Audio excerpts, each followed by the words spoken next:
Thunder! If you want it, it's yours.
Are these people... Judging by their clothes, they appear to be phantom Hyperboreans from the distant past. That could mean they have some clues about the moon goddess's name, right?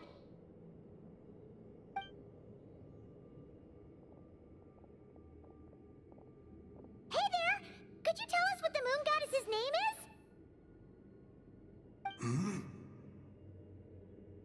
Sorry. That's probably a weird question, huh? How do we explain this? The moons are long gone, and their goddesses are dead. Their names no longer mean anything. When a new moon goddess is born, we will surely know her name.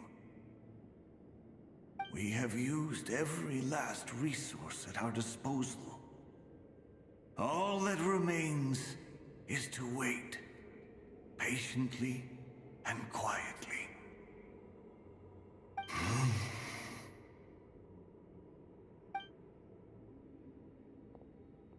Were the people of the past all this devout? It looks like this phantom doesn't intend to converse with us any further. Surely the new moon goddess he speaks of must be Columbina. Alas, Kuthar's birth came long after the age in which he lived.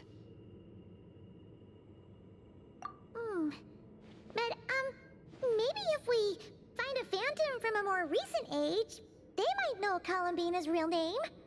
True. Keep an eye out. We should be able to tell which era they're from by the clothes they wear. Yeah, you've been pretty talkative this whole time. What changed? Oh, nothing. I'm fine. You all make good points. When the Hyperboreans speak of moon goddesses, they mean the three from truly ancient times. I can't imagine they would know anything about our current moon goddess. There once was a time when the moon goddesses blessed them greatly and protected them from harm. So, when the war between the gods and dragons plunged the world into chaos, it seems they looked once more to the moons for help, praying for a new goddess to be born. Yeah, that checks out. Let's continue on. Who knows what else we may discover?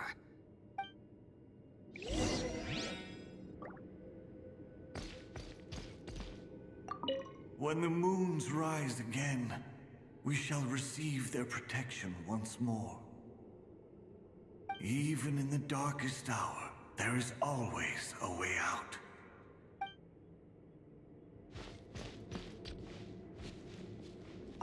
The moons have left for now, but they would not abandon us forever.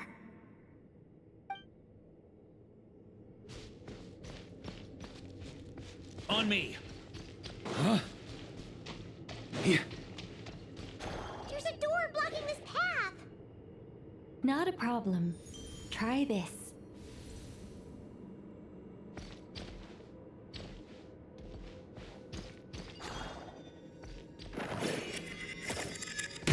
Whoa! How did that door suddenly collapse? This device was maintaining the door's integrity. remove the core, and the device stops working. Is this our destination? Impressive. More precisely, this is a device that will help us reach our destination. Let's go. We still have a long distance to cover.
Let's try that device again. Remember the door from earlier?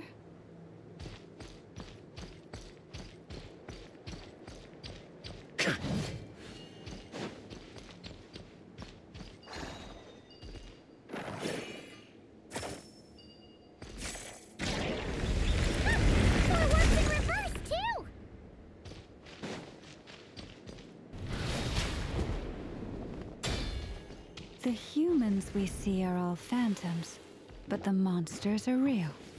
What a fascinating place. There'll be plenty of time to admire it later. There is no escape! Out of the frying pan. Teamwork is dreamwork!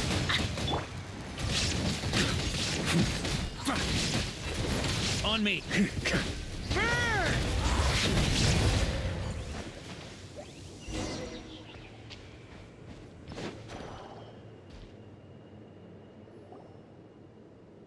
Ooh, there's a whole bunch of artwork in here. Seems pretty old. Nicole, this is probably your area of expertise. What do all these paintings mean? Let me see. To understand these murals requires some knowledge of the history surrounding the War of Funerary Flame. I shared a little of this with Lauma before. Yes, I think I follow. The dispute between the Moon Sisters, the transformation by Nibelung. Oh no, it's no trouble. I'd be delighted to share the tale again. Alright then. Tevat's 3 moons and their goddesses were brought into being by the will of Nibelung, the then ruler of Tevat. But when the heavenly principles came, they changed the world completely, down to its very foundations. The moon goddesses were nowhere near strong enough to challenge this entity. But the heavenly principles did not view them as heretical entities that had to be removed. Essentially, the 3 moons existed to keep this planet alive and operational, which did not directly conflict with the heavenly principles' aims.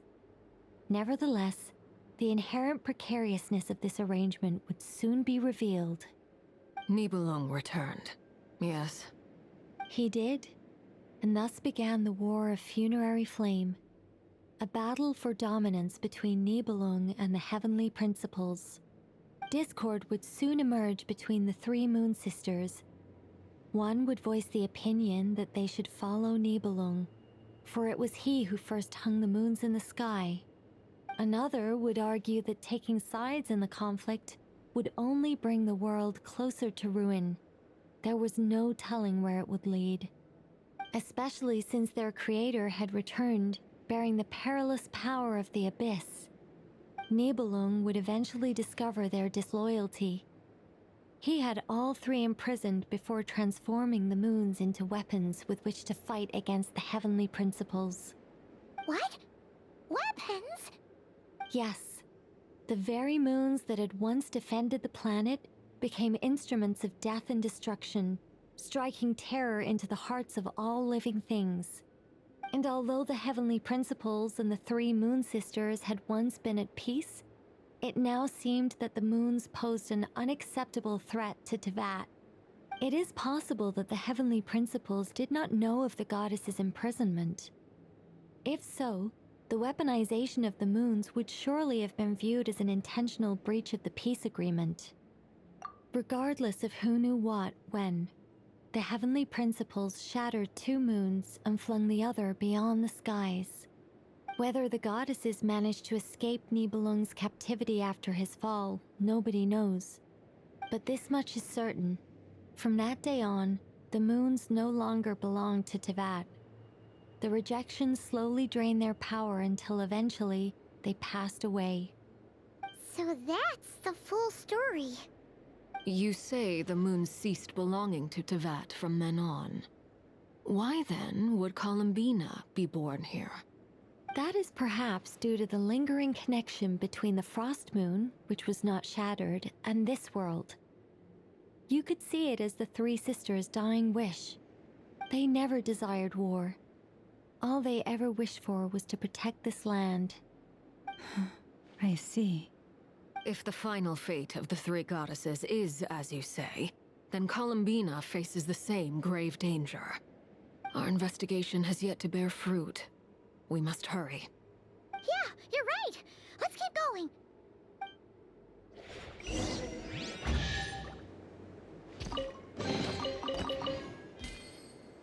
On me.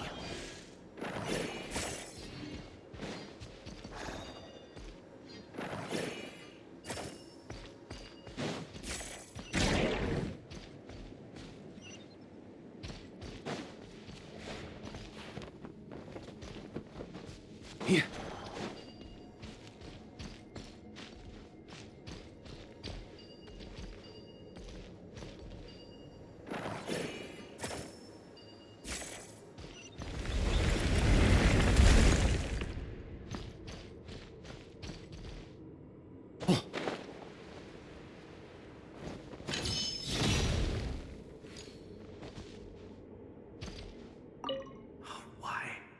Why do the creators of this world no longer show mercy upon their people? Remember his words. We must change our fate with our own hands. Should we trust him to keep his promise? We have to. There's nothing else we can do. Wait, that's odd.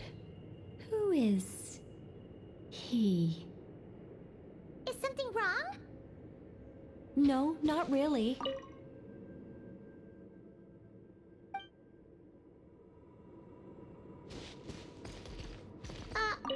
Should we trust him to keep his promise? We have to.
We're finally here.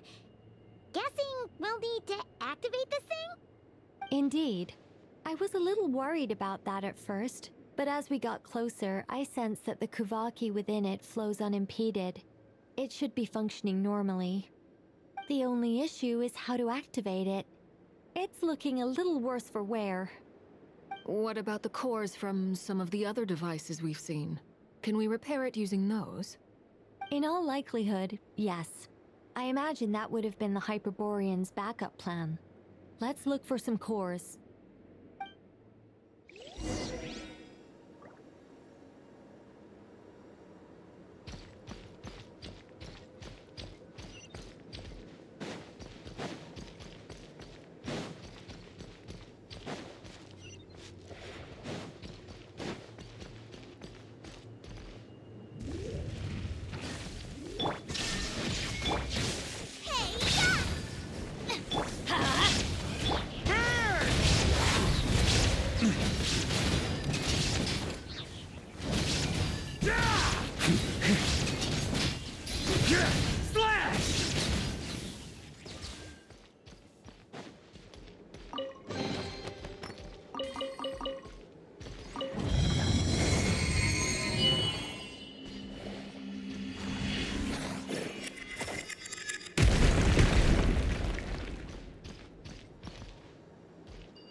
Walk up, then jump down.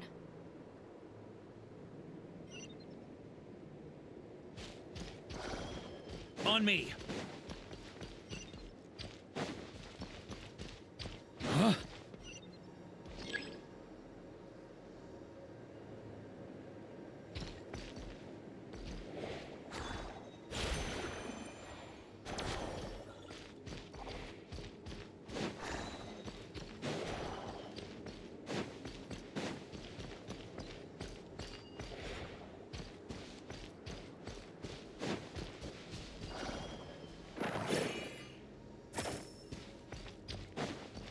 Here.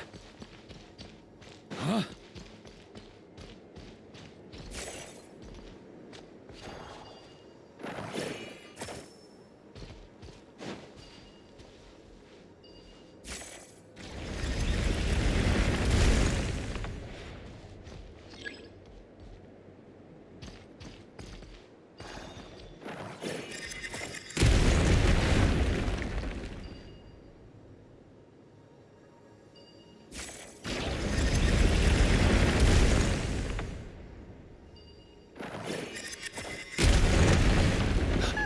That should be enough cores.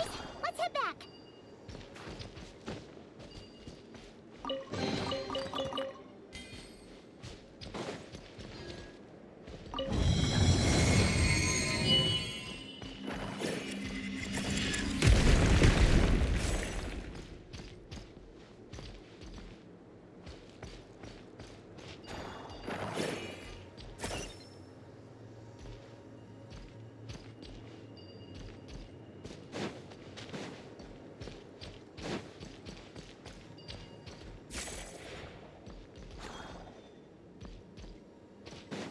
Here.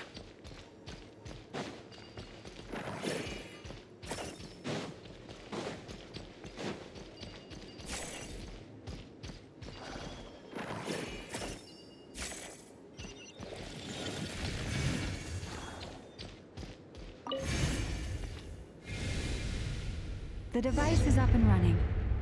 It's hard to believe that the ancients were capable of constructing such things. Paimon sees our destination! It's right up ahead! Yes, let's go.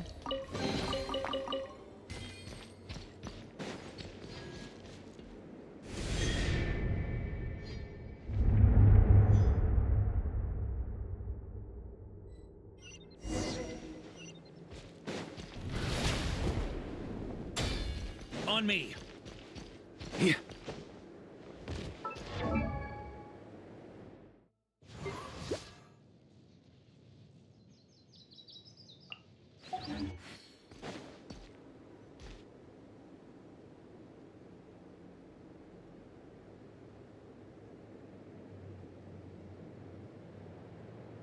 This is where the people of Hyperborea communicated with the moons. We need only place the moon marrow upon this platform on Moon Prayer Night, and we shall be able to open a portal to the moon and send our moon goddess back home. The assumption being, of course, that we can find her first. That's right. You want to know if it's safe there, don't you? And yet, she has no choice but to return. You know this. Oh, that's not the only issue here. This is the end of the line, right? We've explored everything we can.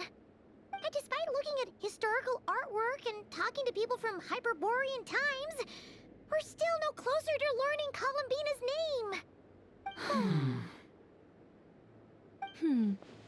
If it's not too much trouble, could you tell me exactly what Alice said to you about finding her name? Oh, sure. What she said was... Then your first job is to find it. As a moon goddess, I'm sure she must have a name she identifies with. Neither Columbina nor Kutar is her true name, and she's never really accepted either of them. Is it not also possible that she has never had a true name? Not at any point in history? That would be a hard pill to swallow. But at this point, we may have to accept that that is the truth. No one knows how she came into being, and she certainly doesn't have parents in any sense that we're aware of. Perhaps she was never granted a name at all. But does that mean there's no way to get Columbina back? She's just gonna disappear and there's nothing we can do about it? Huh? Wait, why all this pessimism? Was it the way I phrased this question? You all seem to be taking this in completely the wrong way. Well, just because she's never had a real name in the past doesn't mean she can't have one now. What? Think about what Alice said again. She never once said that you'd have to find a new name, did she? Are you saying what I think you're saying? Yes. Names are anchors that connect us to the world. If she doesn't have one already, then all we have to do is create one, no? It's like... yes. Traveler, when you first arrived in Teyvat, do you think you would have turned around if someone behind you shouted, "Hey, Tumaini"? But what about now? I understand what you mean. Life is a long journey. Even the friends and family by our side can change over time. When people call you by different names, what matters isn't so much the words themselves, but what they symbolize. And of course, whether that resonates with you. Lumine. So, close your eyes and picture the moon goddess in your mind. If you were to call out to her in this moment, what would you say?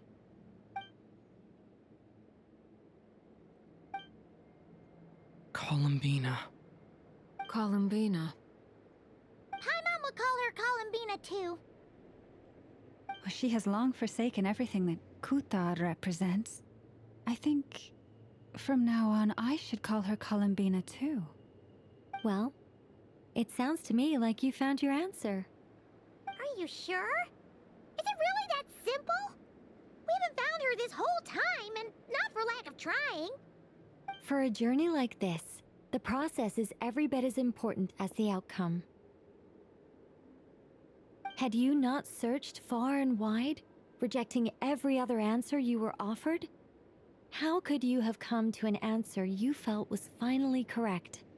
Oh, it all makes sense now.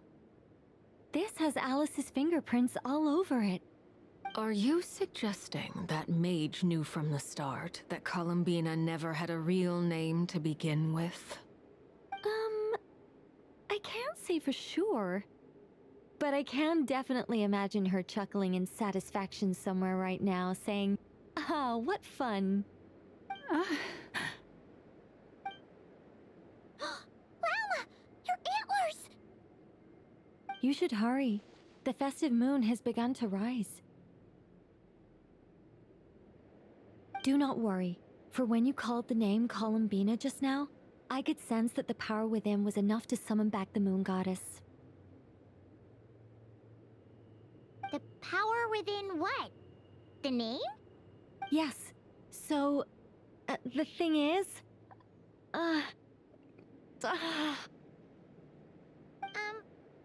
What's wrong now? This is so annoying.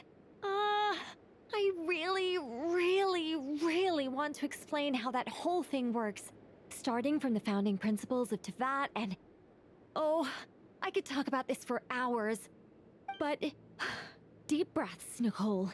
Deep breaths. You're an angel. A sober, sensible, solemn angel who has her priorities straight. Okay then. Sorry for asking. Clearly a bad call on Paimon's part. Anyway, you all need to hurry. Last thing, remember how it felt when you called out that name. Then it is agreed. By the name Columbina, we shall find her. Then we'll throw her the best Moon Pair Night party ever! And at last, we will send her home.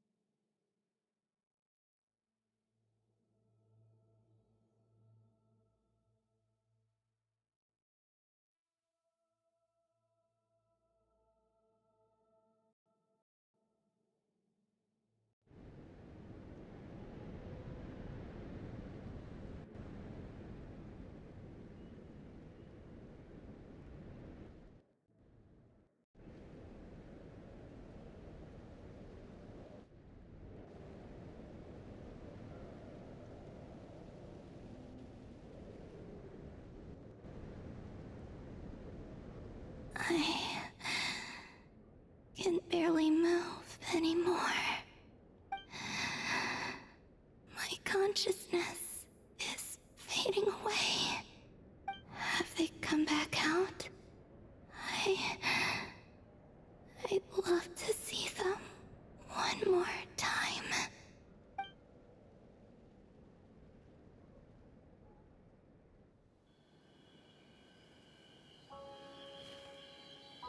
They didn't make it.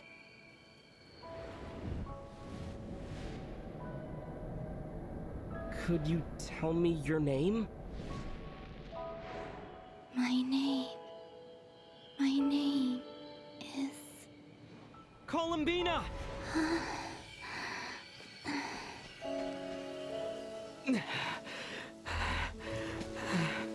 Columbina! Are you here? Columbina! That's the name you gave when we first met. And it's what I've called you ever since.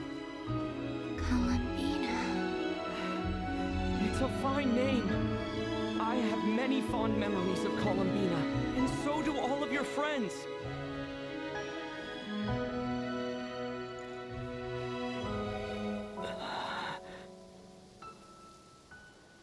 If you like this name...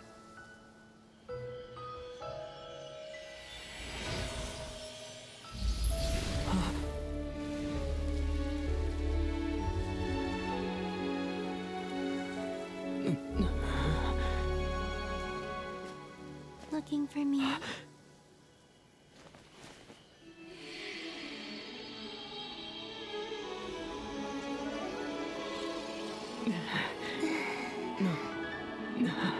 like it.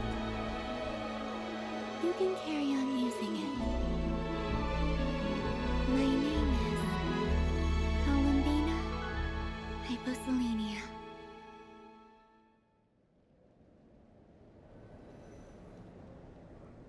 Columbina Hyposelenia. That's a wonderful name. I never thought that Columbina would become my real name. But after I met you and my other friends, the things that this name stood for slowly began to change. It went from being a Fatui code name to something my friends call me.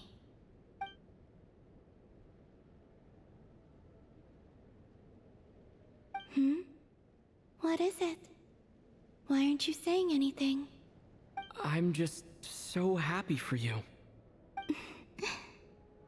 Thank you. So, where's everyone else? We can go and meet them very soon. Everyone went to different places to try calling your name. Great. I'd like to thank them as well. Everyone's done so much for me. Searching for my name, entering those ancient ruins. Huh? Wait, so you were... Yes, I was there. Not physically, but my consciousness was still holding on. I followed you the whole way. Starting from when? You turned around and called out my name while you were in Nasha Town. Do you remember?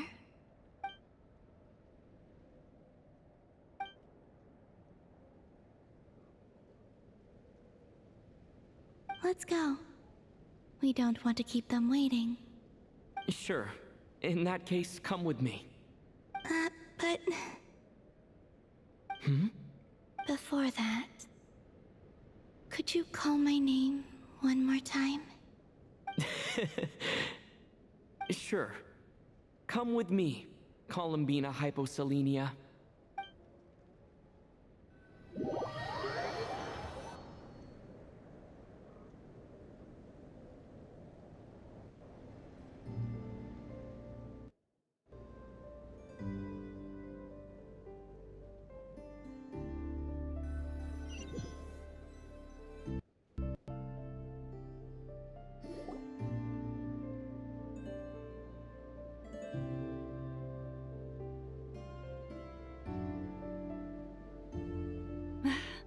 Columbina! Oh, this truly is wonderful. Llama, I can't breathe. Ha ha! just in time for Moon Prayer Night. It's good to have you back, Miss Columbina. Yeah, we were worried sick. Thank you, my friends. With your help, I now have a name that belongs to me. Columbina hyposelenia. Where's the second half from? You added it yourself? That's right. It means... Born beneath the moon. Yes. And by extension, it can also mean born beneath this world. A fine name. Now, as much as it pains me to interrupt this beautiful reunion, I feel obliged to remind you that the Moon Prayer Night celebrations in Nasha Town have already begun. Don't you want to enjoy the festivities? There's so much to see and do. And some of the ambient lighting and entertainments were sponsored by the kind souls in the Hexen Circle. Nicole? Why have you turned into Dodoko? So you're Miss Nicole. Thank you for helping us, and for helping me find my name. It's nice to finally hear your voice. You're quite welcome. Guiding lost people to hidden treasure is what we Seelie do. And if you ask me, spiritual treasures are far more precious than material ones. Chests are all well and good, but this was what it's all about. Ah, so satisfying. Anyway, I had to go help Alice. It seems like she ran into some trouble. That's why I couldn't be here in person. But don't worry, we're with you in spirit. We'll be celebrating right along with you. Keep an eye out for the Hexen Circle's festive stalls in Nasha Town. I think you'll like what we came up with. Alice said she even managed to rope B in this time.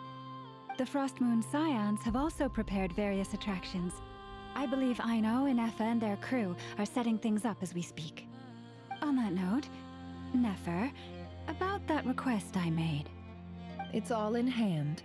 Yehoda is on site to ensure that everything goes off without a hitch. Wonderful. In that case, Traveler? Huh? Come on, Columbina. It's time to celebrate the best Moon Prayer Night ever.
Hey, young lady. Would you like some Moon Prayer Night candy? Happy Moon Prayer Night. Oh, yeah. I almost forgot to say. Welcome home, Moon Goddess.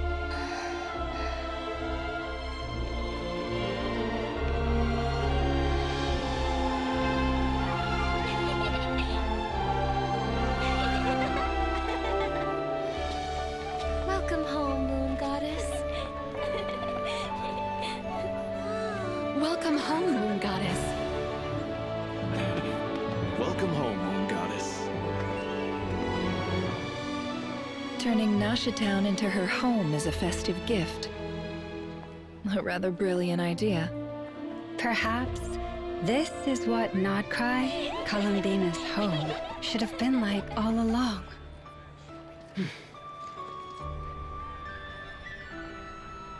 Thank you for the gift. I like it a lot.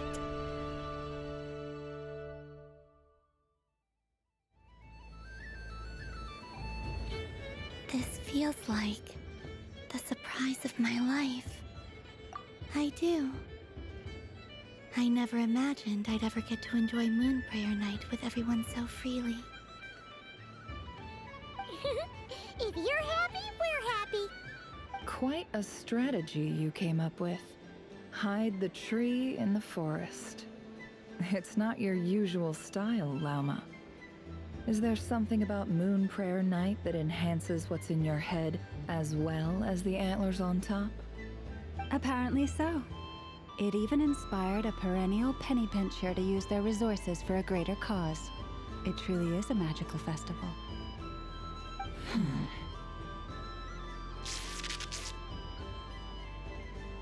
I see it now. This bickering is actually a sign of a strong relationship. Huh? What's everyone doing here? Oh!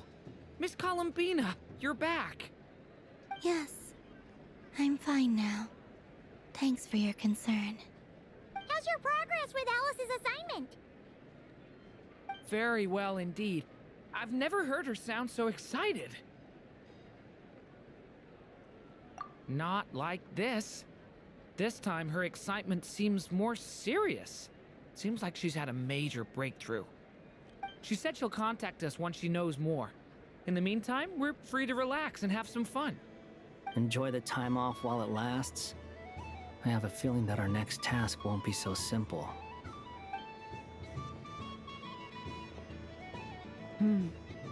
I should go. I still have a few things to attend to at the Frost Moon Scion's stall. And I think I'll take a look around. With any luck, this once-in-a-year festival will come with once-in-a-year opportunities. Hold up a second. Where's Varka? I believe he made a beeline for the flagship the moment he entered Nashatown. Ah, that's Mondstadters for you. They know what they want when festivals roll around. Goodbye for now, Columbina. I hope you have a wonderful night. I will.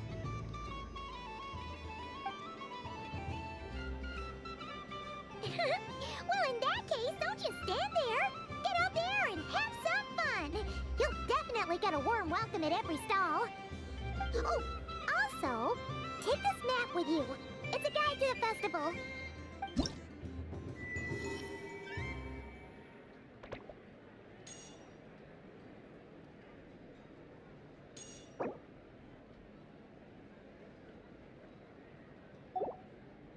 The Frost Moon Scion stall is over here.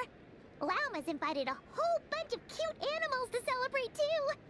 Over there is the Hexen Circle section. Alice seemed more excited than anyone about this festival, so she insisted on making it a grand affair. Oh, and then there's the Nashatown local specialties, including... Actually, forget that. Better if you go check them out for yourself. Thank you. It looks like a lot of fun. You're not coming with me? We'll be around. But don't you want to browse by yourself for a bit first?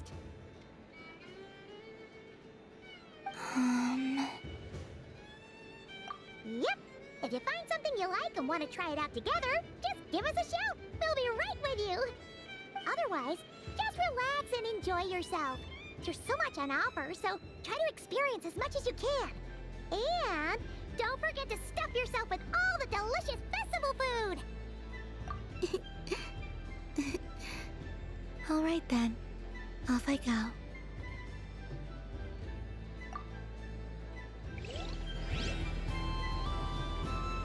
Where should I go first? This must be the mage's stall. It feels like I've entered a fairy tale. Ah, how lovely.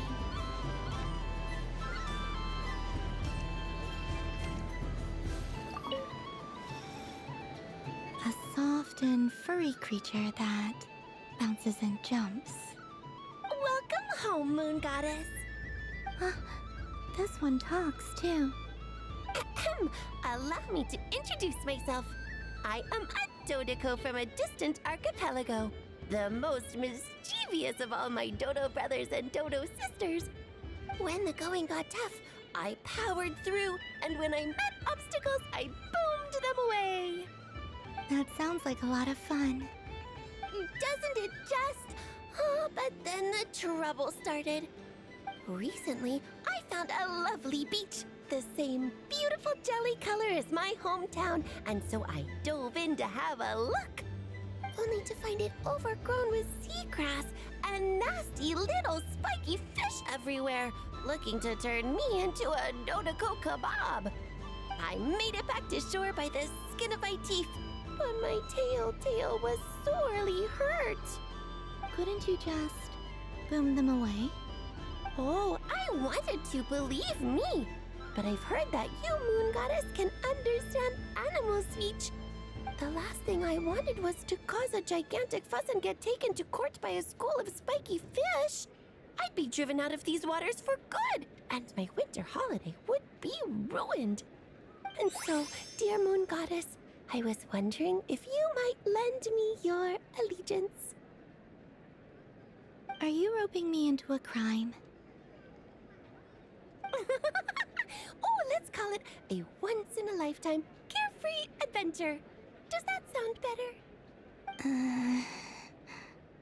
All the festival goers tonight are dressed up as the Moon Goddess, but there's nothing to say that the Moon Goddess can't disguise herself as a Nodkrai, is there? Besides, this is your home. You should be free to be whoever you wish. I'm afraid I'm not well acquainted with Nodkrai's, Madam Mage. Oh, that's quite all right. We Nodkrais are innocent, happy creatures with a free-spirited nature. Many, like myself, are mischievous troublemakers. Others are lazy souls who like nothing better than to lie down on a nice rock and take a nap. In our eyes, every creature who yearns for happiness and freedom is a Nodkrai. But perhaps in yours, we Nodkrai are a fluffier and more mischievous breed of Kuhenki. Yes, that is a much easier image to follow. Oh, wonderful! Then let's play! Grab onto my tail and follow me into the sea! Time to settle some scores with the bad guys!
Oh, a remarkable talent!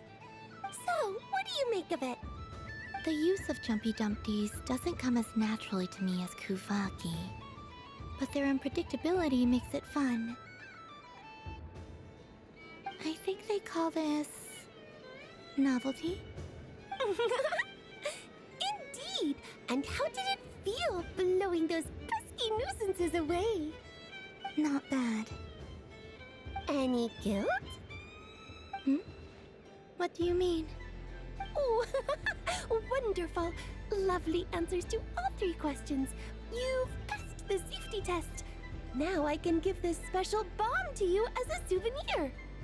Remember, if you find any meanies living on the moon, you can use this to boom them into oblivion. I will.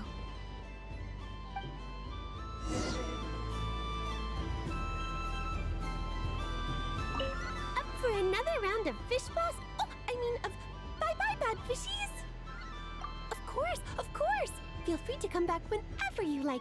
There's always time for a dodo venture.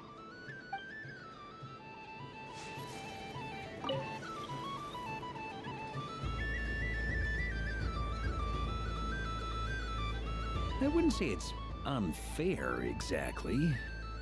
I mean, your voice goes right into people's heads. How would you explain that to the kids? You can't just explain it away as magic. Is something the matter? Ah, Miss Columbina! No, nothing you need to worry yourself about. Ah, impeccable timing. Stick around for a second, Miss Columbina. I need your input on something. This self-proclaimed Knight of Justice has yet to give me a satisfactory answer. I, for one, would like to hear your verdict on the matter. Hey, now, I left the flagship just to help you out, Miss Nicole. What's going on? So Alice and I are both using long-range remote control spells that work on similar principles, allowing us to attend this festive fair in Dodeco form. Sorry, let me backtrack a little. While similar, there are some key differences. Alice, being a great mage, wanted her Dodeco to reflect something of her own charm and mystique. So she adjusted the way its tail moves when it spins around. An entirely gratuitous move, in my opinion. I hardly see how anyone is going to notice that. If anything, I'd say that anyone who stares intently enough at a Dodeco's tail to notice such a small detail is someone we ought to be highly concerned about. I only say this to emphasize that my question has nothing to do with tails. Now that we're clear on that, why is Alice's Dodeco permitted to interact directly with the children celebrating Moon Prayer Night, while mine is not? Your voice speaks directly into people's minds. See? Exactly what I said.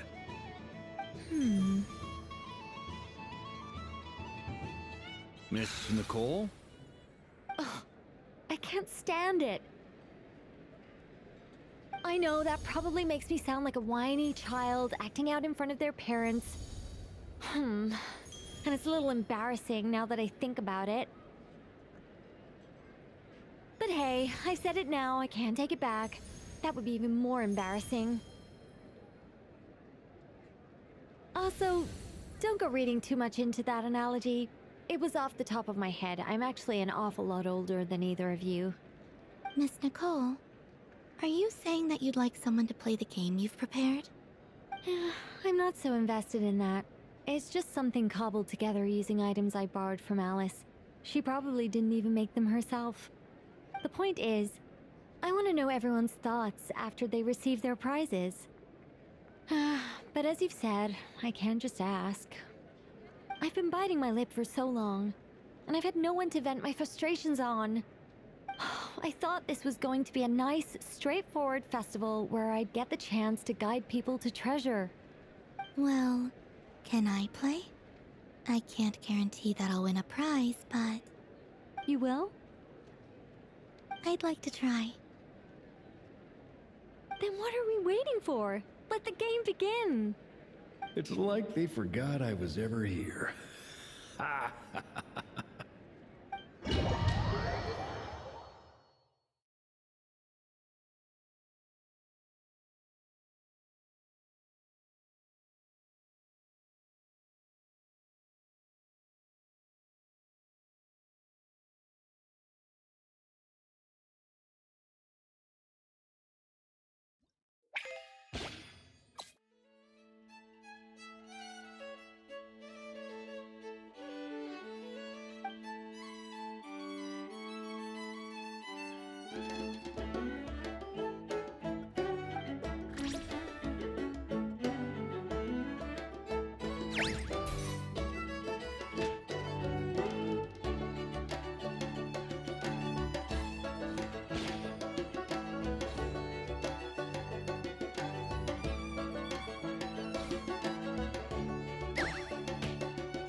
Congratulations, Miss Columbina!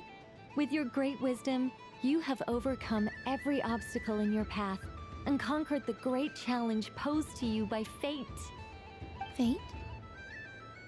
Well, something to that effect. If you'd prefer something more poetic, it could be the icy winds or the dawn. Anything you like, really. You could even go with the challenge posed to you by Dodeko, if that's what you're into. Anyway, you can take or leave my suggestions. Moving on. All my hopes are now resting on this. Can I open it now? Stop teasing me! Please, I'm begging you. No more talk. Just open it. Wow. What a lovely sculpture. Classic and cute at the same time. Thank you, Miss Nicole. I'll always treasure it. Ah, there we go. Music to my ears. You have my sincerest gratitude, Miss Columbina. Thank you for sharing your precious time with me and fulfilling my wish. Don't mention it. You've all done much to help me. And still, I'm the one receiving all these gifts.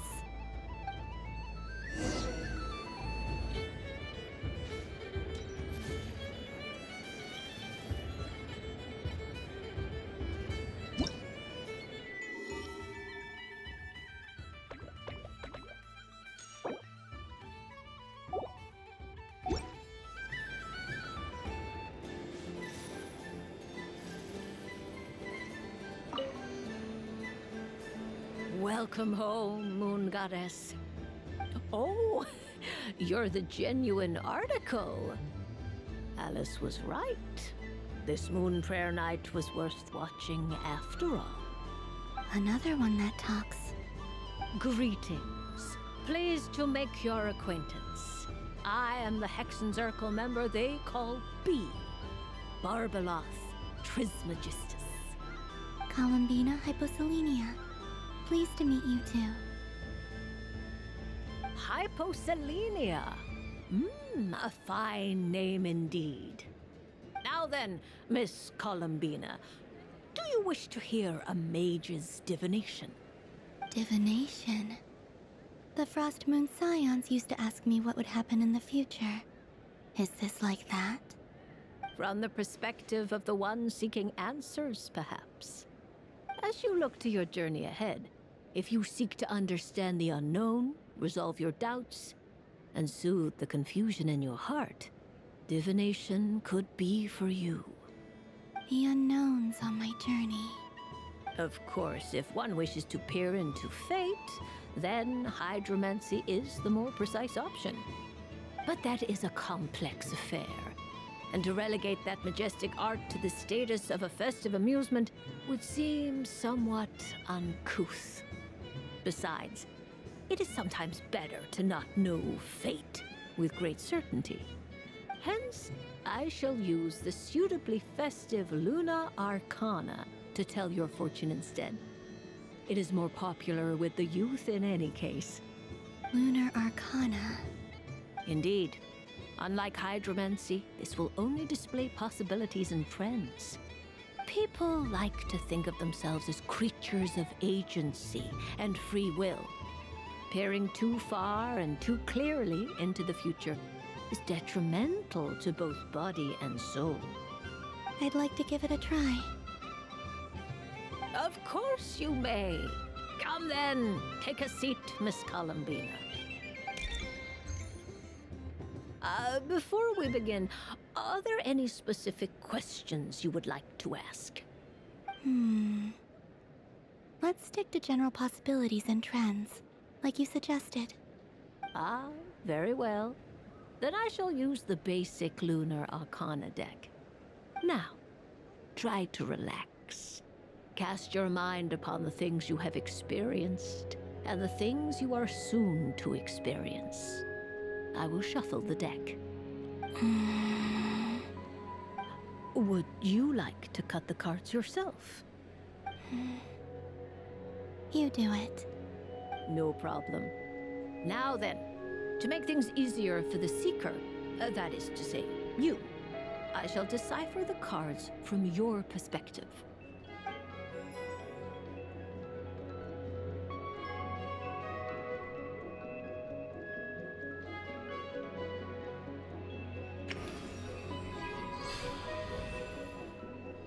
Please, draw the first lunar arcana. This represents destiny and is the foundation for the divination as a whole.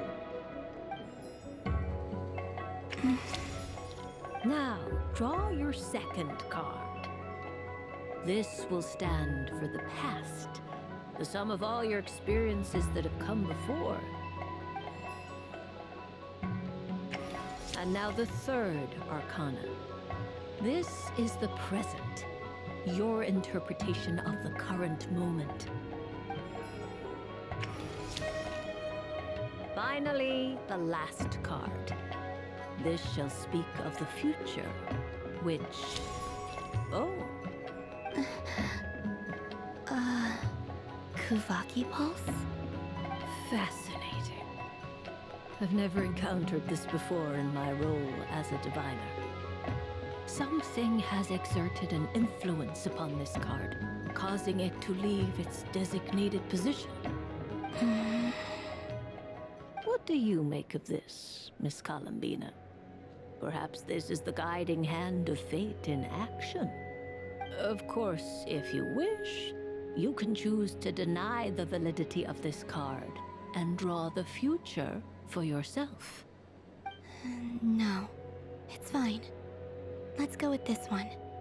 A bold decision. I must say I'm looking forward to the results. Well then, let us flip the lunar arcana in sequence and see what emerges. Sure. First, destiny. No surprises here. The card that represents yours is the moon. The moon. Indeed. The moon can represent the truth at some times, but deception at others. False peace, destructive calamity, and the world-changing power that lies within. When the moon is placed on the destiny tile, it indicates that your destiny is not what it may appear on the surface. Instead, it may yet have a hidden side. It symbolizes a journey through the fog, fraught with uncertainty and deception, where one must face inner challenges head-on. I don't understand. Patience, my dear. This is but the first card, which serves as a basis for the interpretations that follow. Our divination will only grow clearer from here on out. Now then, flip the second card, the one that speaks for the past.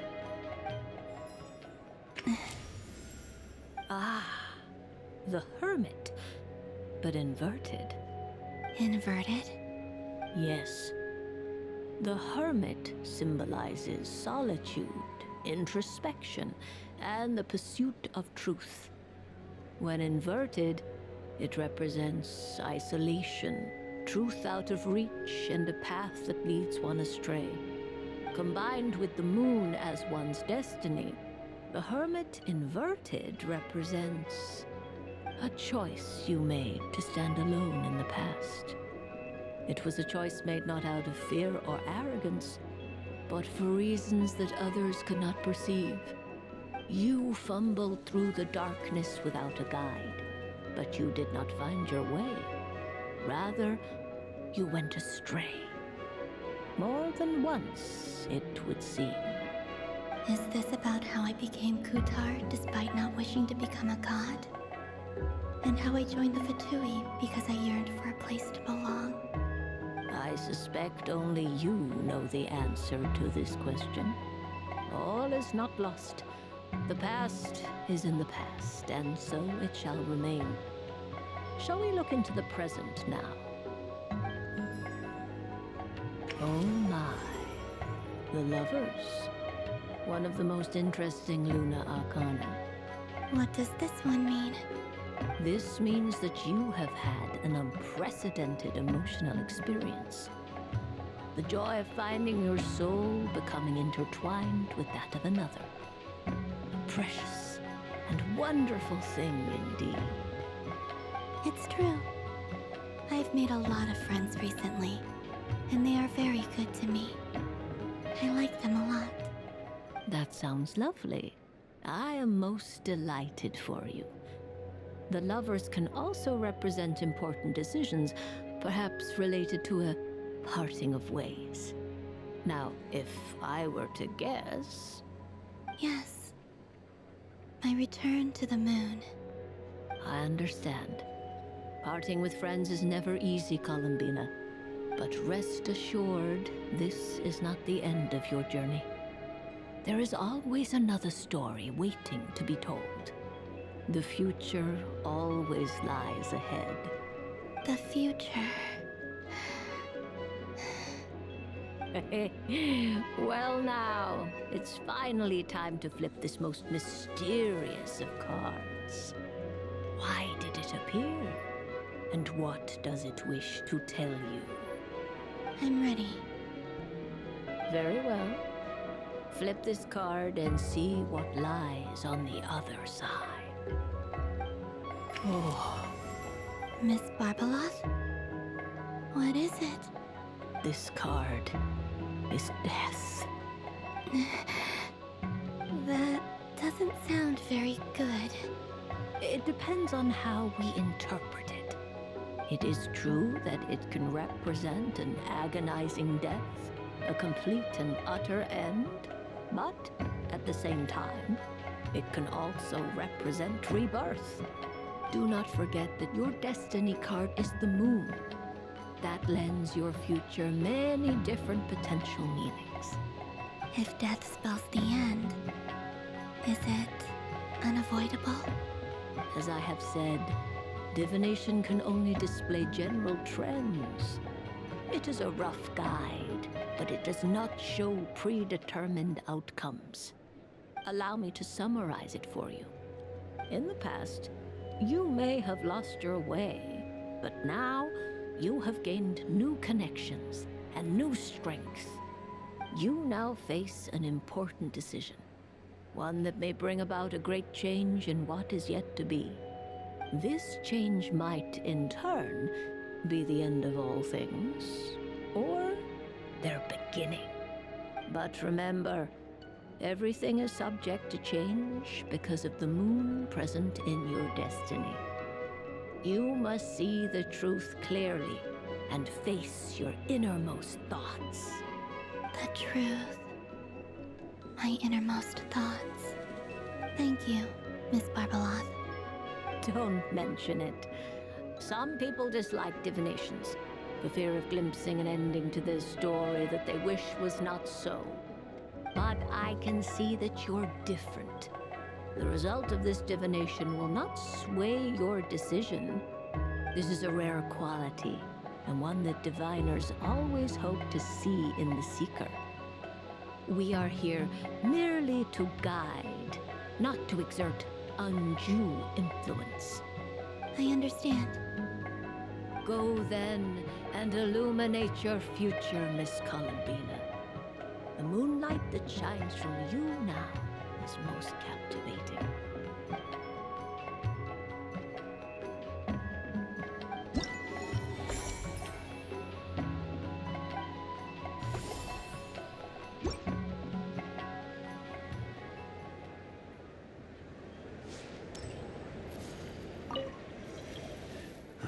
It'd be rude to just leave without saying anything.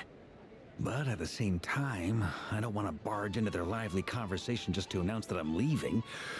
I guess I'll just wait a little longer. Huh? Albedo? This sketch is for you, Grandmaster.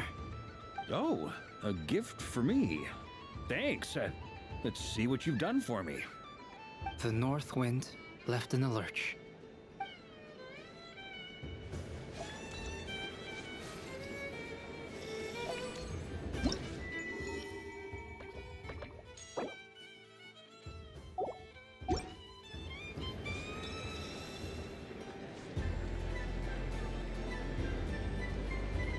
was aiming right at it. Aw, what a pity. I saw it with my own eyes. You were so close. So very close. That's not true. It dodged out of the way right as I was about to snag it. I'm sorry? You heard me. This paper frog can move. I swear. Dear, oh dear, what are you saying? How could a paper frog move? Unless you believe there really is magic in this world. But even if I, the mere humble merchant that I am, knew such magic, surely I would not use it on a paper frog. I'd sooner give Mora legs, so it could walk right into my purse. My dear, dear customer, why not have one more try? This time I'll give you 12% off, a very generous discount for one of my most regular customers. Just think about how much experience you have under your belt now. You're sure to win the next one. Darn, I used up all my coins. I'll be right back. Just gonna fetch some more from my house. Take your time, but don't take too long. This event is Moon Prayer Night only. Miss it, and you'll have to wait a whole year before I'm back. Next customer, please. Welcome.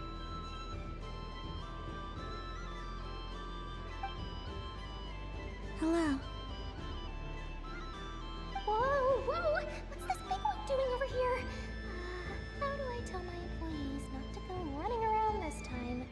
Shooting them a glance won't work. I haven't known them long enough. Dory? Why, hello there, Miss Columbina. Would you like to play my ring toss game? The rules are very simple, and it's easy to get the hang of. How much for a round? Oh, first time's free. Not a single Mora. After that, well, we can cross that bridge if and when we come to it. But with your sharp sharp skills, I'm sure you'll win all the prizes in one fell swoop. That was an obvious enough hint for them, right? Right?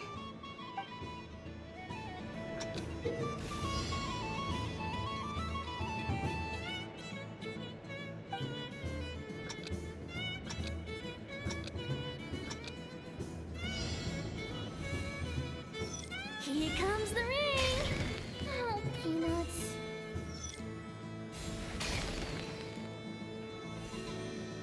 Change tracks.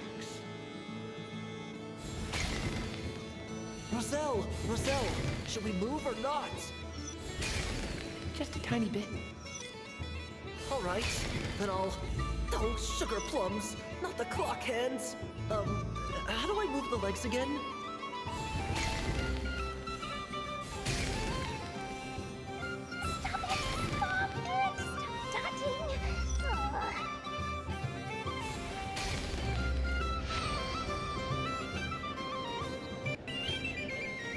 Let's see now.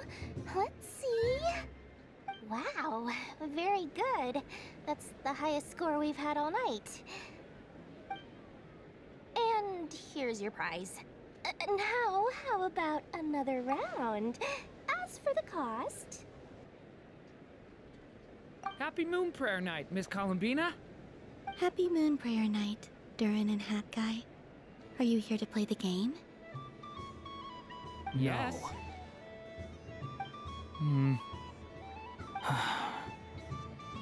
You said we were just coming here to say hello. I did, but then I recognized a few more people as I got closer.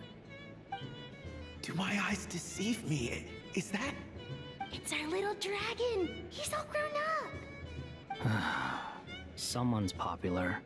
Well now, since you came all this way, why don't you try out this lovely game we have going? First try is free! He'll have a go. I'll pass. It's only one free try per customer. You can't give your try to him. I'm aware. How has Elder Almond been lately? He's in great shape. He goes for a run in the forest every morning to stay fit and healthy. He tried to go boat racing with Firecracker a while back, but he couldn't even make it onto the Lotus Leaf. Firecracker was in fits of laughter. How about you, little dragon? Can you still fly? Yes, I can. But you've become less chatty. Has growing up been tough on you? We call that maturity. You know, the thing people sing about. The knight wields a sword of stone to defend those hearts that are made of gold. Stone is very heavy. That's what keeps him from talking too much. That's awesome! I want to be a knight when I grow up too. Ring, here I come!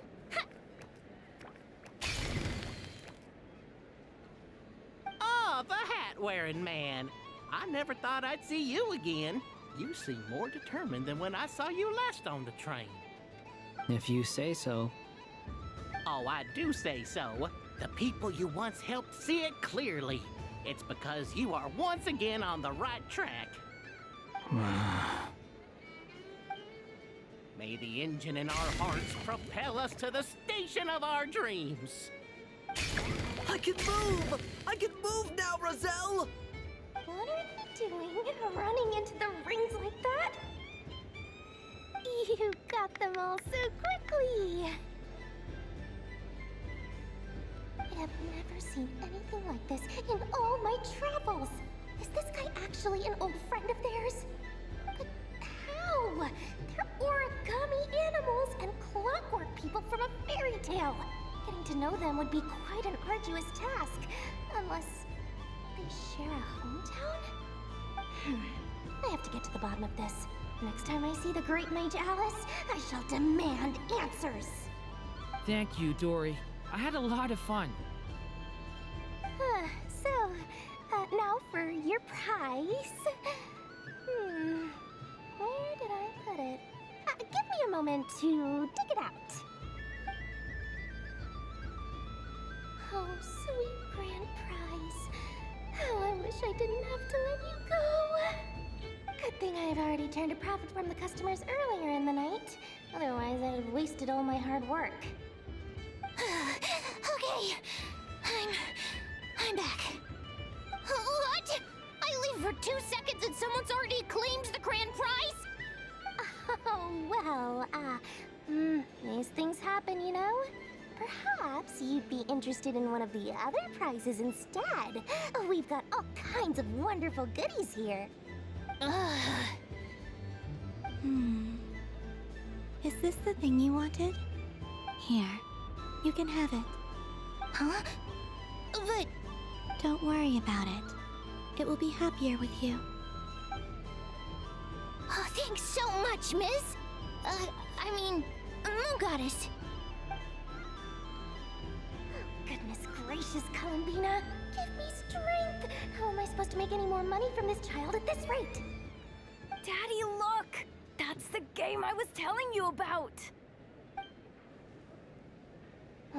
Forget it. She is the Moon Goddess after all. I'll think of some other way to swing this. Maybe I can try to hook this new kid. Huh? Oh, someone already won the grand prize. You can take mine if you want. What? Why? Why are all these bleeding hearts coming here to ruin my business? Happy Moon Prayer Night, everyone. Happy Moon Prayer Night.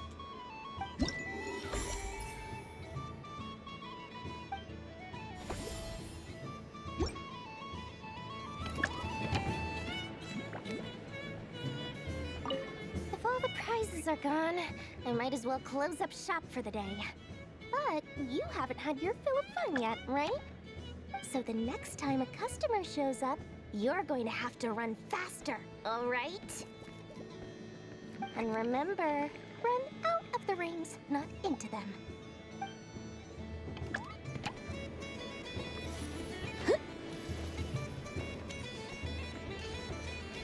What's this? Should I give it a try?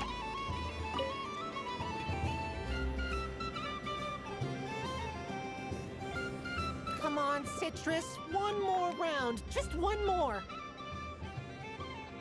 But my neck... It's acting up again. You should take a break. Health comes first. Yeah, don't push yourself. We'll find someone else. Hey, don't look at me. I'm the referee. What are we gonna do then? Do you need any help? Yes, we do. We need one more player for our game. All right.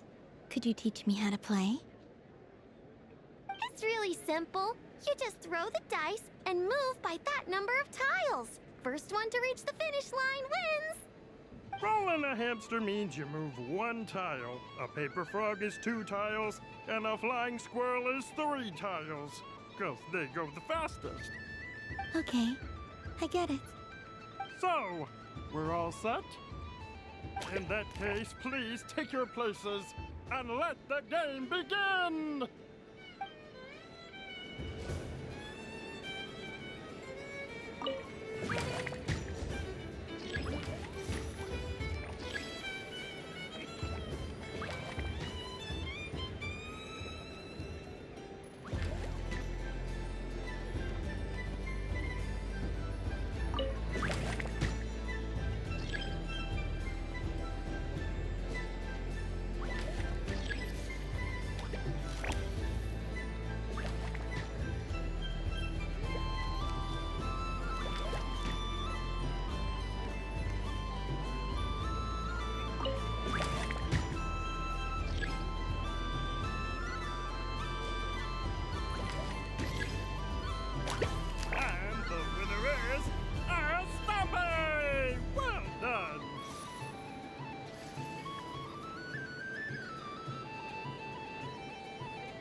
It's a pity that my good friend Faro Bear is busy working on a training program for Princess Simest.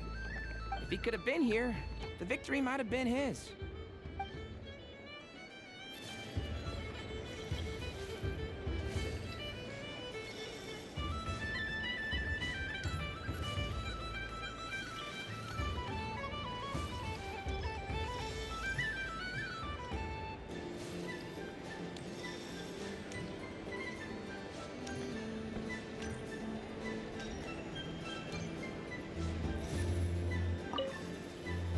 Done being a do-gooder yet? Thanks for coming here with me, Hat Guy. Are there any games you'd like to play? It's your turn to pick. I'll come with you. Why does that hamster think you've grown up? You haven't changed at all. I know you don't mean that. You're just taking the opportunity to make fun of me, aren't you?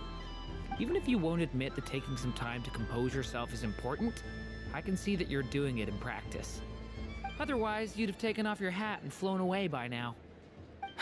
Looks like Albedo's socialization program has been far more useful to you than all those Vahumana textbooks.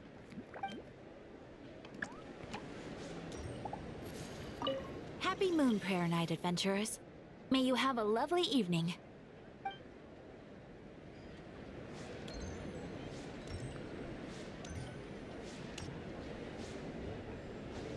So this is the Frost Moon Scions area.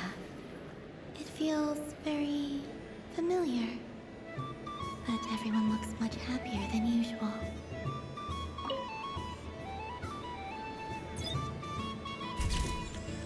And done! Here, take a look! I think it looks quite funny. Well, Paimon thinks it's super cute. It looks like a silly chic badger and a rhyme-horned deer that's about to fall asleep. Maybe I'll stand on the Sheik Badger's side instead. It looks like we've attracted the attention of quite a few animals. Let's make room for them.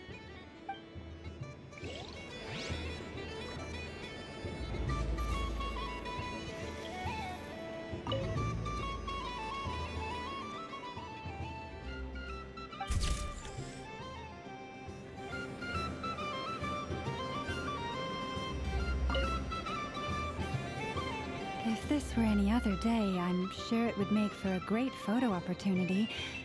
But Moon Prayer Night has rendered my antlers uncomfortably large.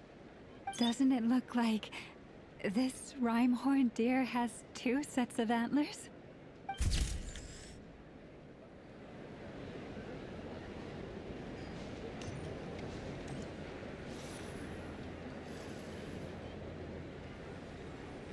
Wow, the Frost Moon Scion stall looks kind of plain, but it's pretty cool once you get into it.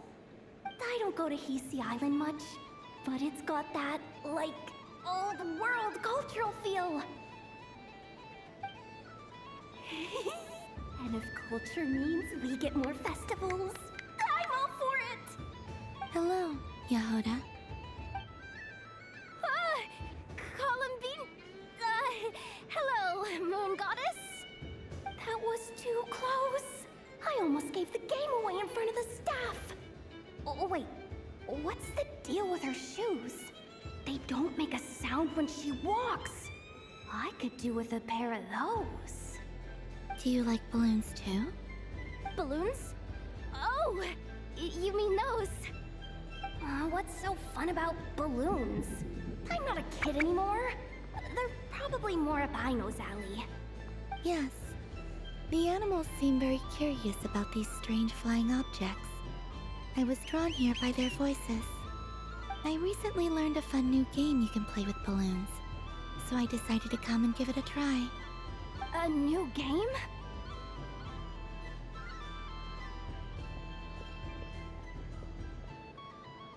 Hello. Welcome home, Moon Goddess. Here to buy some balloons? Yes. Could you give me a few that haven't been inflated yet? Are you sure? I guess it's not a problem, but...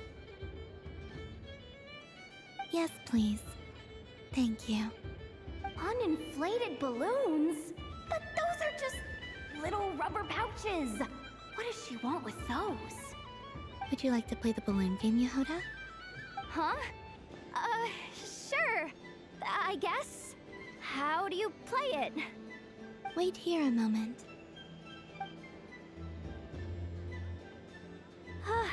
Oh. This is so weird. What have I got myself into now? I thought I saw Columbina nearby. Uh-oh! That's the 4th Harbinger! Although she's helped us out quite a bit, she's good people, right? Is she looking for Columbina? Oh, guess that's my ticket out of here. I'm not sure my heart can take being sandwiched between 2 Harbingers.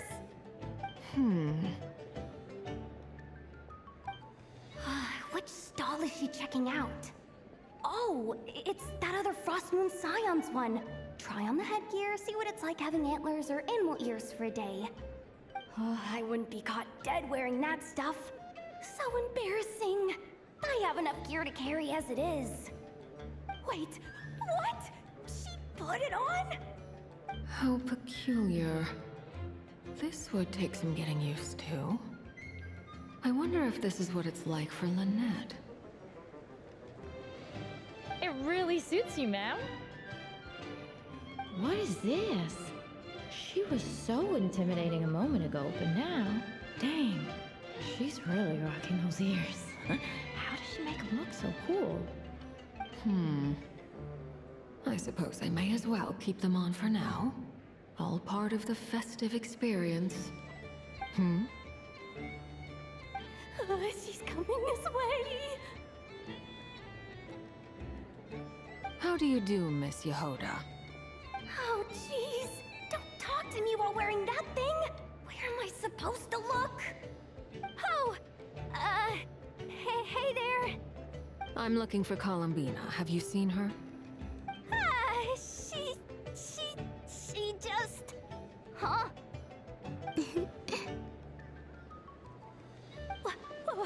Wait, is that what she meant by balloon game? Yeah. Huh? No fair! How come I get caught in the crossfire? An ambush from the rear? Is this a declaration of war, Columbina? Would you like to play too, Arlecchino? Seriously? Are they gonna start some beef right here, right now? Gladly. That said, I believe there is another who would like to join.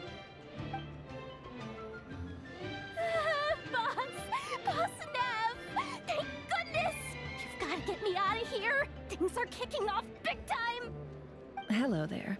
I'd like 10... no, make that 20 balloons, please. Uninflated. What? Miss Moon Goddess, I hope you're prepared to pay the price for assaulting my employee. Welcome to the game, Nefer. Just to be clear, let's keep this a fair fight, okay? No strange powers, please and thank you. Naturally. Don't just stand there, Yehoda. Aren't you going to team up with me? Huh? Do I have to? Of course. Don't forget, the Curatorium has a reputation to uphold. I knew something like this was gonna happen.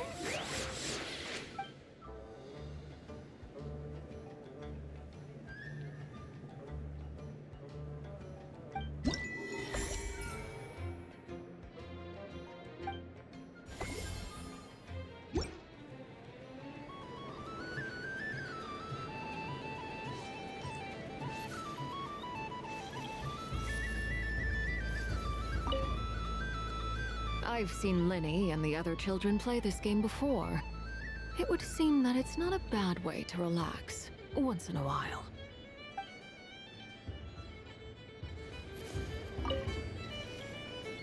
Welcome home, Moon Goddess. Would you like to try on some animal-themed headwear?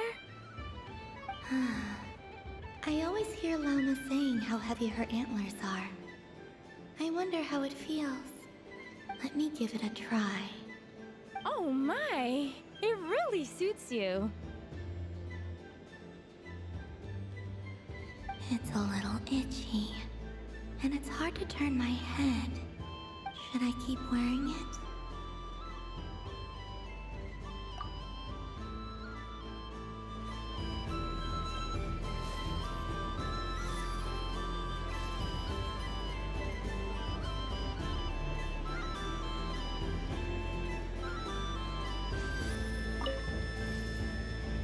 Welcome home, Moon Goddess. Would you like to try on some animal-themed headwear? Which one should I try?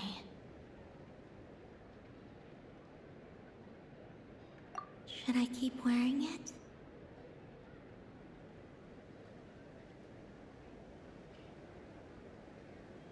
Which one should I try? How does this look? Which one should I try?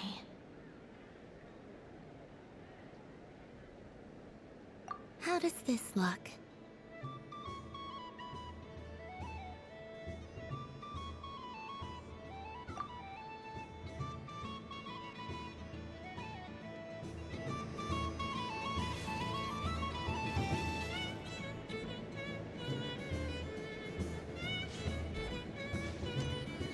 What's this? Should I give it a try? That was fun. It's a shame Ashru doesn't like playing with water. Alright, I've roped him in as well.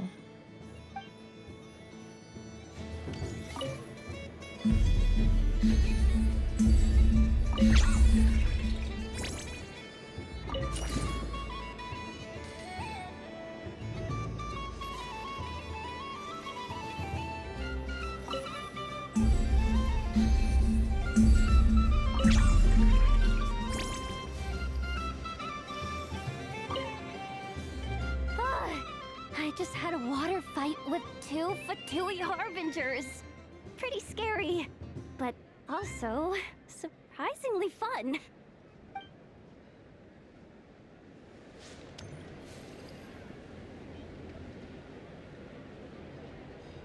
I wish for a never-ending supply of Laka berries. What a humble wish. Probably written by a child.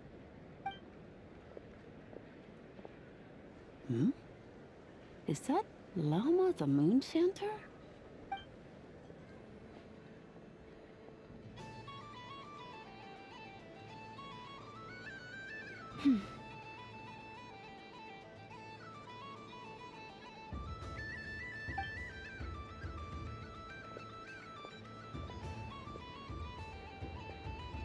I wish that the long plume ibises would stop biting me.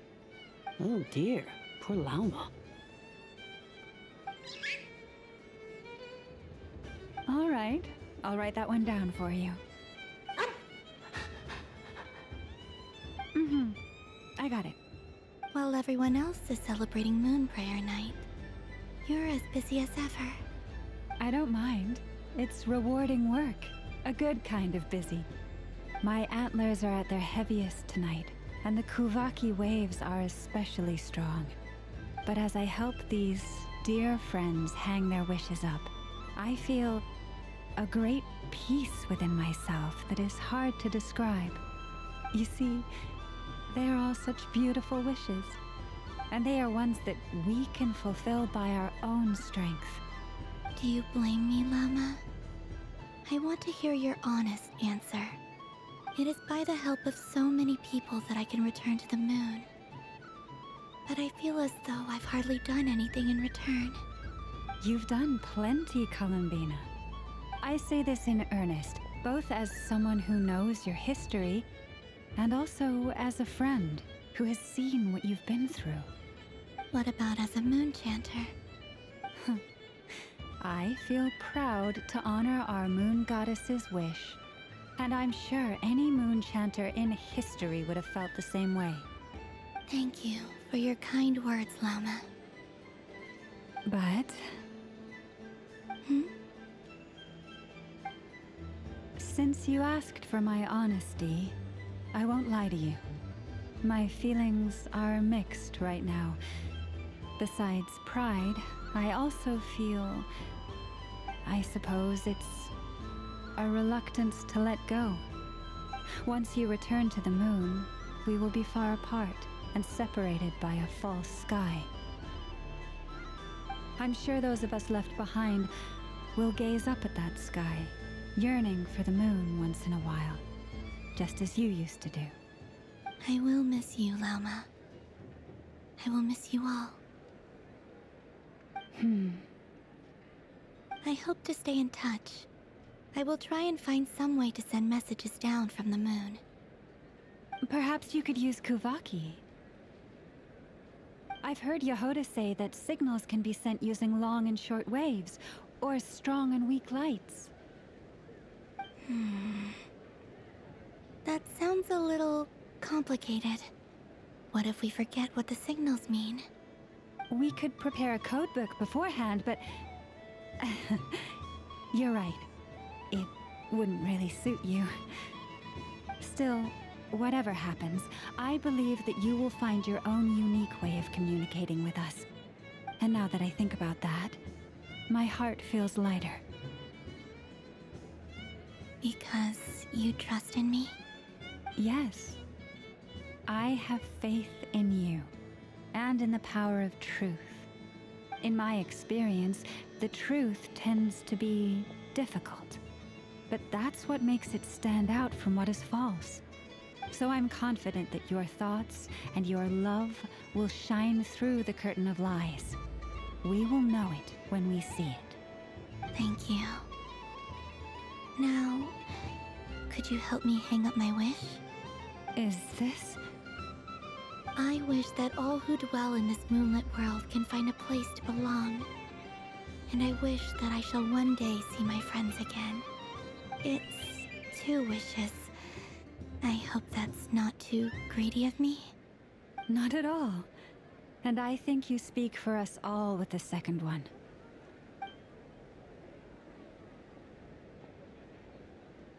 I shall continue to pray until the day that all of these wishes come true.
Yes.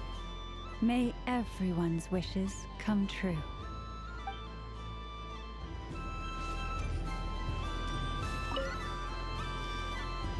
Miss Laliki! A kitten's been following you all this time. Oh, so it has. Hello there, little kitty. May the moon light your path.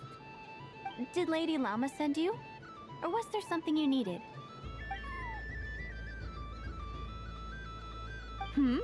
You'd like some moon prayer candies? No? I believe it wants that box. The one with the moon prayer candies in it. Oh, I see. Here, kitty. Come on. Here you go. Thank you, Lady Huh. Mr. Cantor, did you see that young lady dressed as the moon goddess? When did she leave? Sorry, no, I was looking at... I was watching the... cat. I see. The resemblance was uncanny. She seemed like the true Lady Kutar, the one who guides souls.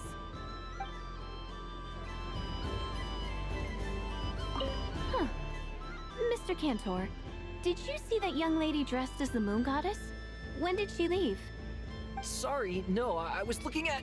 I was watching the... cat. I see. The resemblance was uncanny. She seemed like the true Lady Kutar, the one who guides souls.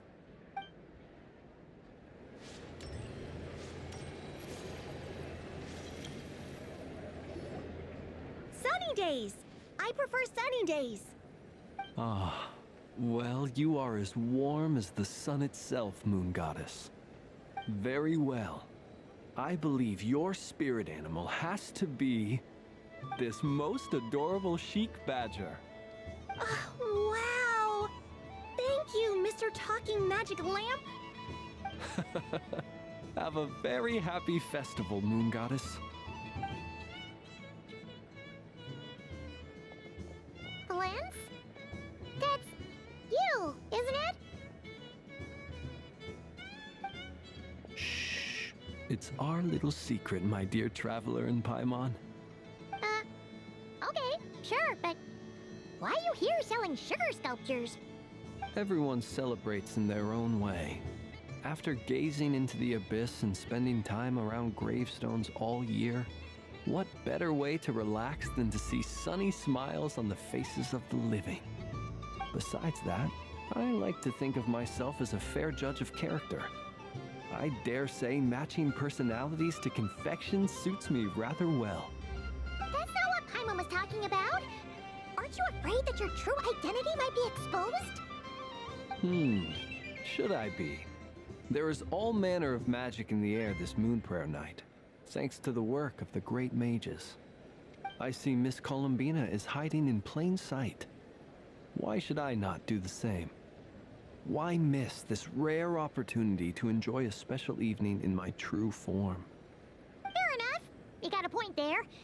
People who don't know you will probably think you're just a talking lantern. Well, now that we see eye to eye, what brings you here? Not a search for your spirit animal, I presume? Ah, well, actually... Here, see for yourself. Oh, this is... How wonderful. A beautiful idea. Yeah! We just met Barka, and he said that having everyone draw their own section was kind of boring. So, he did your bit for you. Ah, Varka. Ever the maverick. I see his artistic skills are truly one of a kind. In that case, I shall paint something on Mr. Albedo's behalf in a short while. What? Why not now? Ahem. Welcome home, Moon Goddess. Phew, that was close. Hello, Flins. She recognized you right away! What keen eyes you have, Miss Columbina. Especially considering they are shut. I did not see you. Rather, I sensed you. I can sense the fluctuations in Kuvaki all around me. One would expect no less of the moon goddess. Might I interest you in some candy? Yes, please. Excellent. I shall make some for you right away. Hmm? Something the matter, Miss Columbina? What about my spirit animal? All the other children carrying sugar sculptures are talking about it. Wait, is she taking the test seriously? Ah, my apologies. How could I neglect that? You are quite right, Miss Columbina. Every one of us has a magical creature living in their heart. Would you permit me to help you find yours? Yes, please. Do you prefer the day or the night? Night. Which of the 4 seasons is your favorite? Winter.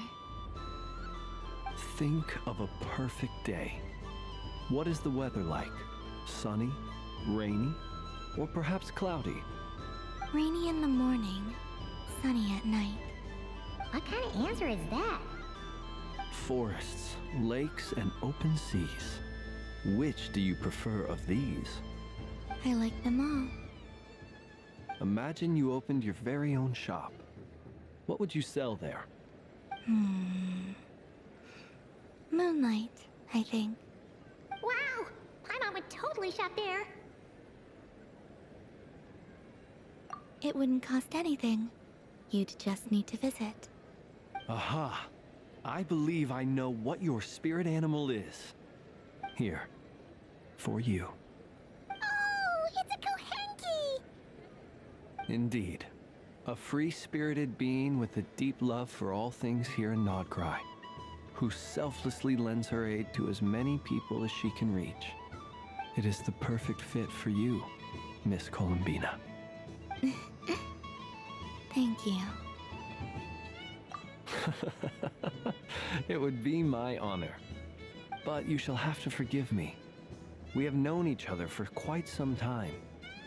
I doubt there is any answer I could give that would come as a surprise to you. So instead, would you accept this sugar sculpture as a token of our friendship? It's a lantern. Hey, why don't you two go enjoy your candy over there? Paimon wants to try out this spirit animal thing too. Right, Blintz? Come on, play ball. Gotta get this drawing done. But I want to hear Paimon's answers. But it'll probably take ages. Paimon's a complex soul. And we don't want your candy to melt while you wait, huh? Oh. Okay then.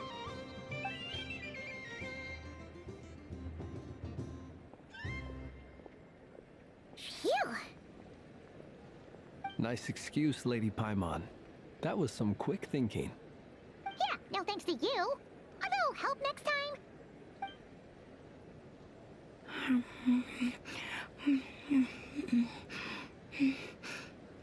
It's sweet. Is that Laka berry? I wonder what flavor the traveler got. This way, this way! It's the candy-selling lantern! I'm coming! Of course. Traveler, maybe we can share?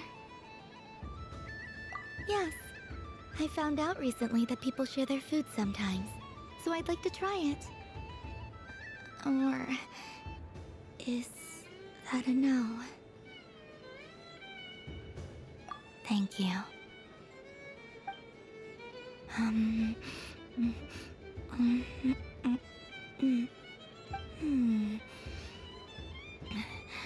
Yours is a little more sour than mine.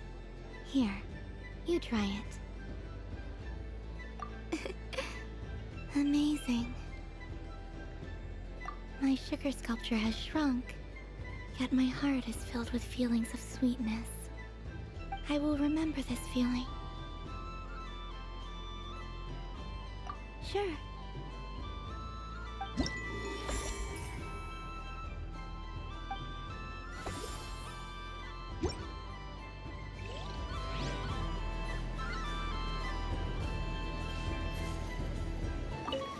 Something about festive lighting always has a way of putting the warmest smiles on people's faces.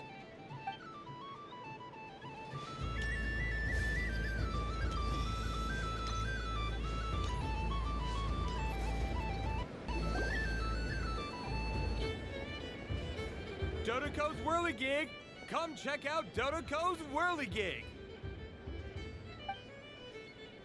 Ah, welcome home, Moon Goddess. Might I ask what this is? Ah, it's a very special amusement sponsored by the great mage herself. Ride on a soft and furry Dodoko and embark on an unforgettable adventure. I say that, but I'm just following a script here. Who is this mage, anyway? And what the heck is a Dodoko? I'd like to ride. No problem. But, are you by yourself? Is that not okay? Oh, no, it's fine. It's just that each Dodoko can accommodate 2 passengers. Would you like to bring a friend along? My friends... That should do it. Now, we just need to get everyone else to draw something on it too.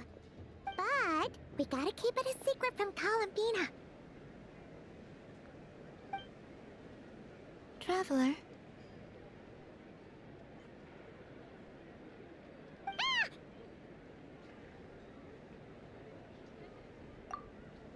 I want to go on that ride. Will you join me? Let's go then. Don't worry. Paimon will do the rounds. You go have fun.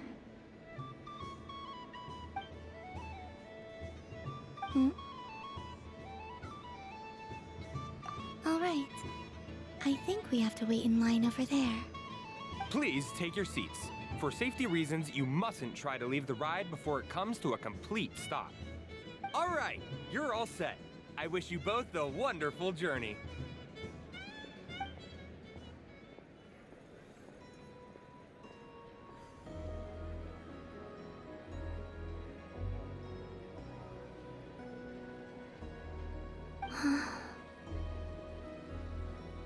Not bad. It reminds me of riding a moon lane. Sometimes, the Kuhenki circle around me like this, playing their beautiful melodies.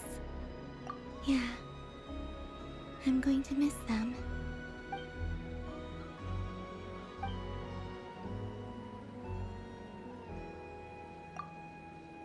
It does. I've felt scared in the past, too. But this is a little different. You know something?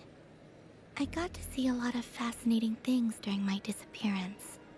I saw how the Frost Moon Scions act around their families. So different than how they used to act in my presence. And I also saw how they interact with their friends. It made me curious at first.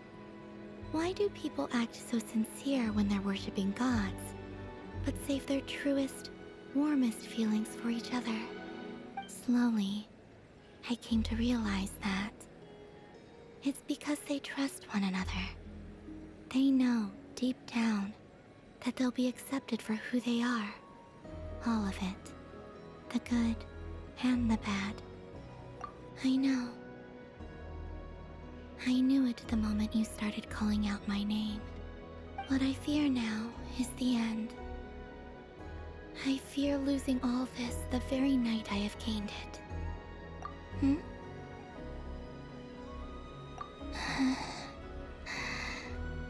Thank you for this conversation. Thank you for listening to me. Don't worry. This fear I have, and the unknown that awaits me, they cannot hurt me. Not when I possess a treasure far greater. I just want you to remember this version of me. The real me. On this final night together. Dear passengers, Dodoko's awesome adventure has come to a close. Please leave in an orderly fashion, and we look forward to seeing you again in the future. Don't want the journey to end, huh? Don't worry, you two.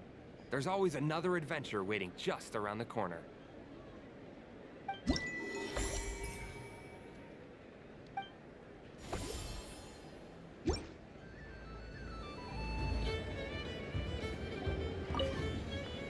Dodoco's Whirligig. Come ride on a soft and furry Dodoco and embark on an unforgettable adventure.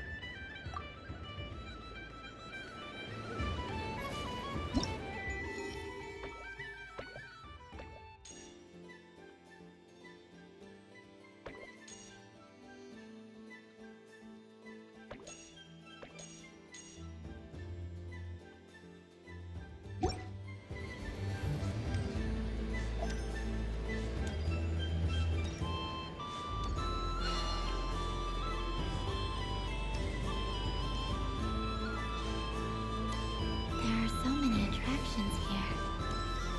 Since I rarely get out, I might as well make the most of it.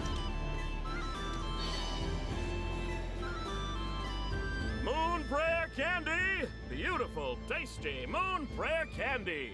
Buy a whole box, share it with your friends and family! Candy? To share? I wondered what flavors everyone would like. Welcome home, Moon Goddess. Fancy a box of Moon Prayer Candy? Sure. I knew you would. Now, what flavor would you like? I'm not sure. What flavors do you have? Is this for yourself or as a gift? A gift for my friends. Ah, I see. In that case, I'd recommend apple, lockaberry, or midsummerberry. Those are the most popular. Do you have nocturnal blossom flavor? Huh. I've seen couples give those as gifts before, but I did not know they were edible. No? Okay then. Moonfall silver? You did say this was for friends, right?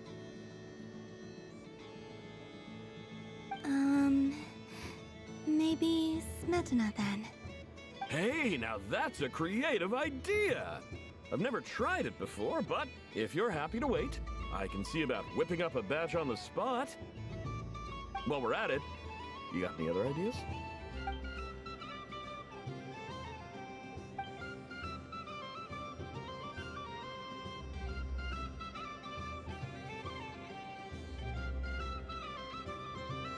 Here you go.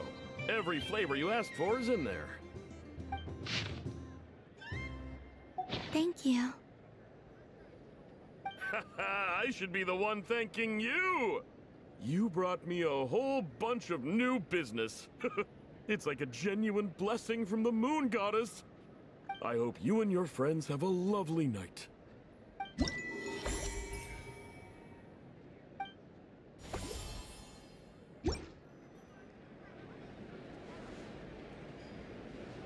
Assorted Moon Prayer Candy! All your favorite flavors in a box! Alright, kids, just line up over here.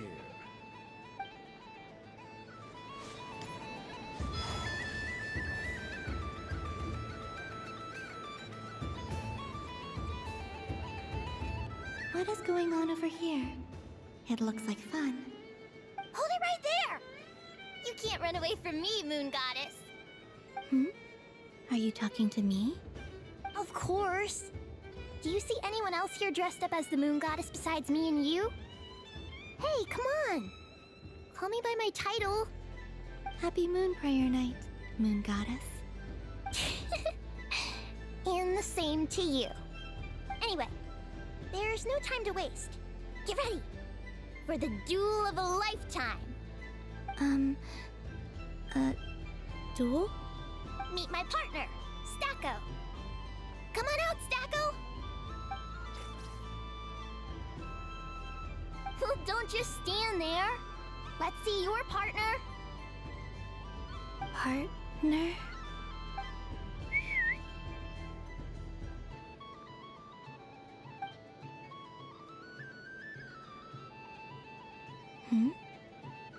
So I need to select a partner and command them in battle. Partner. I need a partner.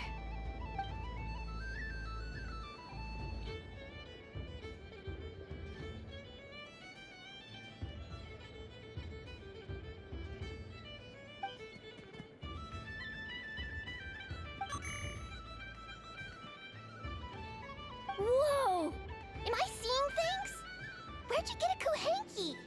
They're super rare. That's great. But you can only bring one partner to battle against me and Stacko. No ganging up allowed.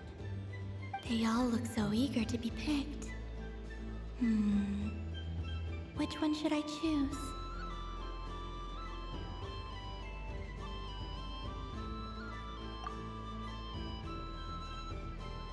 I'm not sure what this bot is trying to say, but it seems very happy.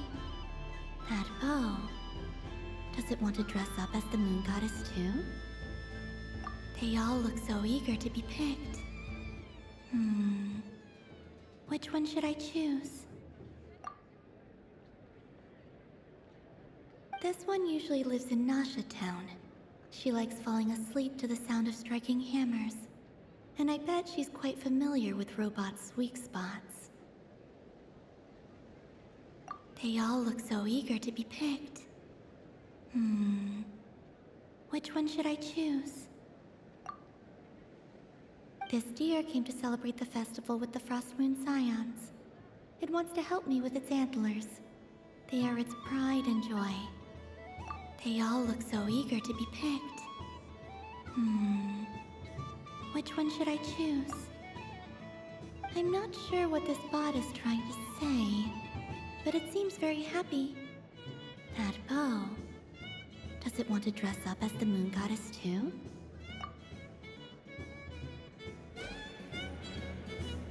Testing! Testing!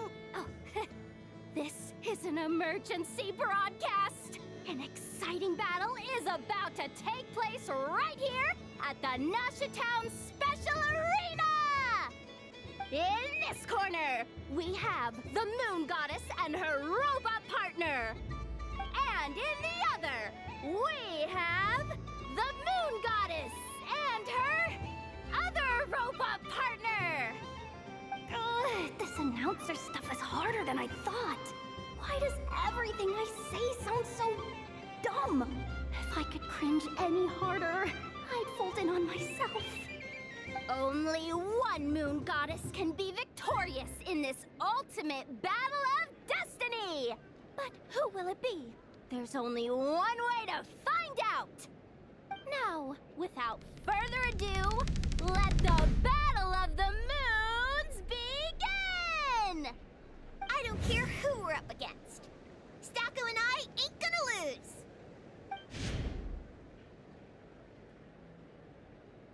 Let's strike first. Stacko, formation shift. Ho ho ho! The robot has kicked things off with a change of formation. But how will this affect the battle? Nobody knows. The other party chooses to attack. Let's see how their partner performs.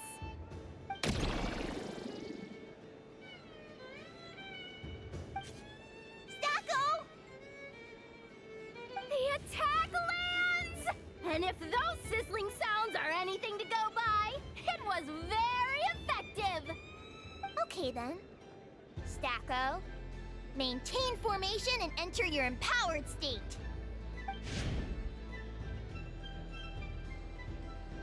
Empowered state! There we go! Now we're talking!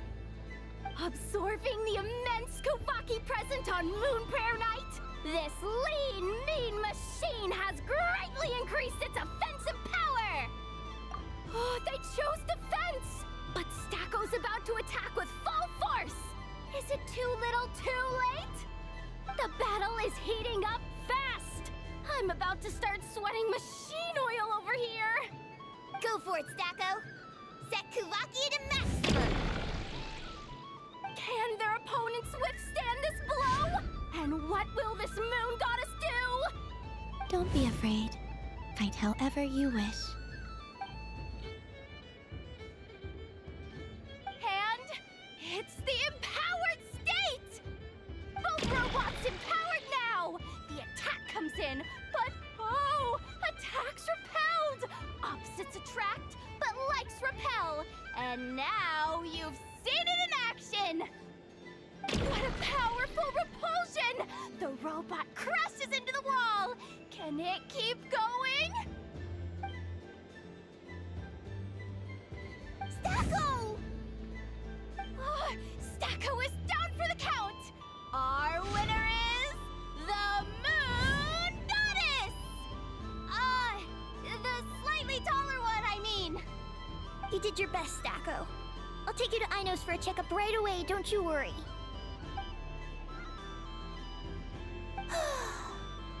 Well, you beat me fair and square, I guess. Honestly, I underestimated you. Won't make that mistake again. I think my partner deserves most of the credit. Just you wait. When I'm a little bit older, I'm gonna come back a whole lot stronger. Be ready for a rematch. I'm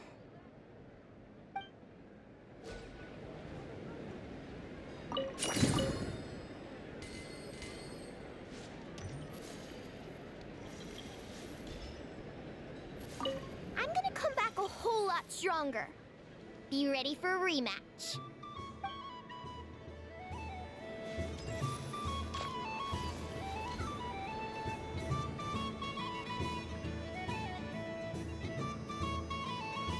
Well, well, look who it is. I heard someone went and disappeared on us the moment we let her out of our sight. They looked all over for you. Frankly, I didn't think you'd be back for Moon Prayer Night. Were you worried about me, Sandrone?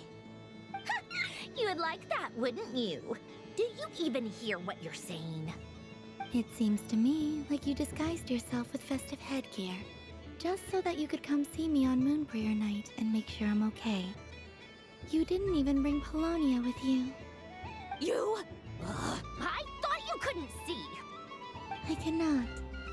But I sense the confusion of those around us rippling through the Kuvaki currents. Based on what I know about you, let me guess what you're wearing. Is it cat ears? Shut up! I'm only here to protect the Fatui's interest in this territory. Running into you was pure bad luck. Really? But you were the one who asked Arlecchino to help everyone find my name. Columbina! Ugh! Just one more word, and I'll unscrew your vocal cords. It's Columbina hyposelenia now. Tell someone who cares. I've missed you, Sandrone. The whole time I was gone, I was thinking. I hope I get a chance to say some ugly words to you. Is that supposed to be a joke? Anyway, let's go play that game. What? You mean that frostfin whale? Yes. It's some kind of game where you get bitten if you step on the wrong tooth. Seems like fun. Who in their right mind would wanna... Because you're not a scaredy cat. Fine! You wanna play? Let's play. Don't complain when I kick your sorry butt. Lovely. You old geezer! I'm gonna beat the pants off you! Just you watch! I almost forgot. Sandrone? What is it now? You'd better not lose, or I'm going to beat your head in. What? Allow me to demonstrate since I'm feeling so nice. You just step on the teeth, like this.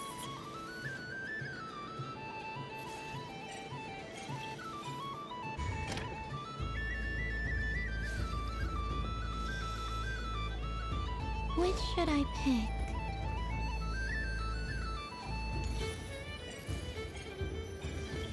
Your turn, Sandrone.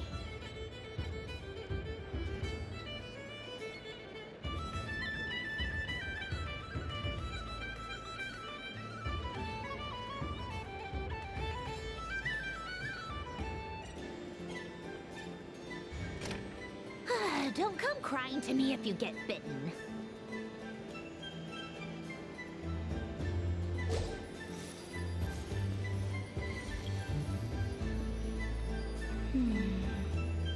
I'm getting a bad feeling from this one. Sensing Kuvaki teeth doesn't count as cheating, right? I want to switch. There are less and less teeth remaining.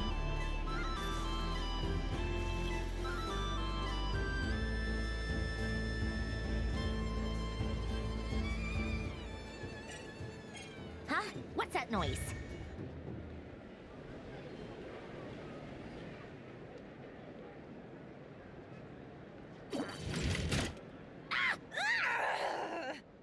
I think you might have picked a bad tooth, Sandrone. Shut it! Do you need any help? It seems like you're stuck. No! It's just a blasted toy! How is its grip this strong? Stop laughing! All right. Well, you lost. So just like I promised. Hey! What are you doing? Are you seriously?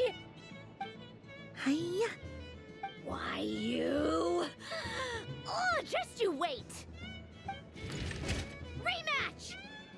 Are you all right, Sandrone? That was quite a strong bite. Are your clockwork parts? Quit your fussing! I don't need it! All right. I'll go first this time.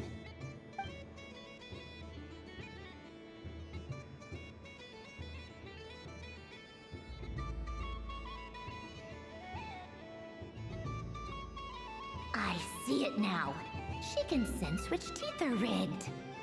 So I just need to avoid the same ones that she does.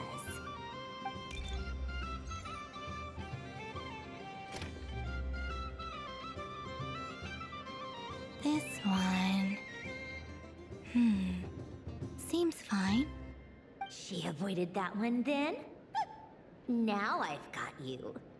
All right, my turn.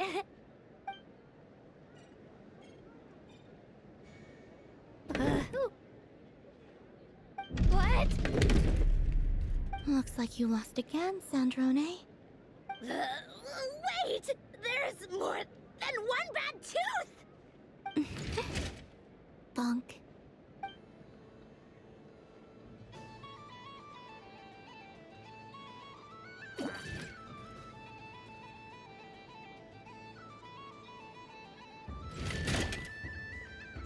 Stupid game! What idiot came up with this? Are you all right, Sandrone? You said some nasty things just now. Oh, I'm peachy. Should I let you bonk me on the head as well? Ah, forget it! Come on, bonk away. It can be your consolation prize for losing so badly. I told you, forget it! Gah, you've always been so annoying. Singing right outside my door, inviting yourself to my tea parties, going AWOL. And now you're off to the moon or something. Of all my days with the Fatui, the times I spent with you, Arlecchino, and Rosaline, they were my favorite. I will not forget them. Just as I shall not forget this moment. We'll always be friends, no matter where we are, right? Who would want to be your...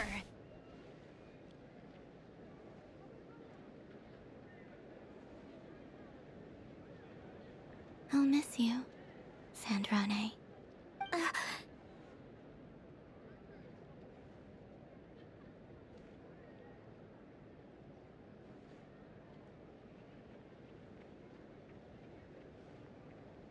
Goodbye, Sandrone.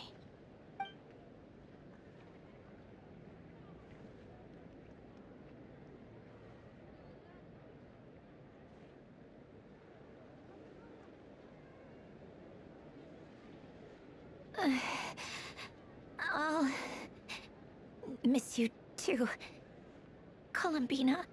Sorry, what was that? Ah! Ah! Yeesh! No need to freak out. What's wrong? We've been looking everywhere for you. What do you want? Oh, nice ears.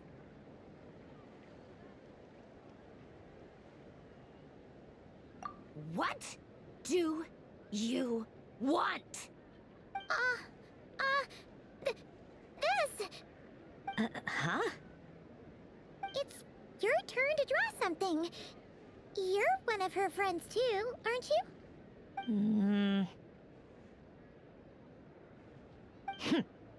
Doesn't know how lucky she is.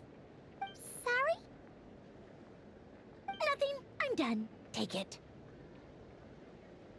Oh, that was fast. Oh, and one more thing. Last time we spoke, you mentioned you were interested in the Narcissan Kreuz Ordo's research, remember? There were too many people when we last met, so we didn't get the chance to do this.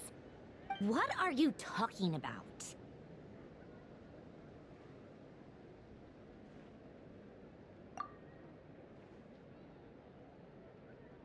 This is... Oh.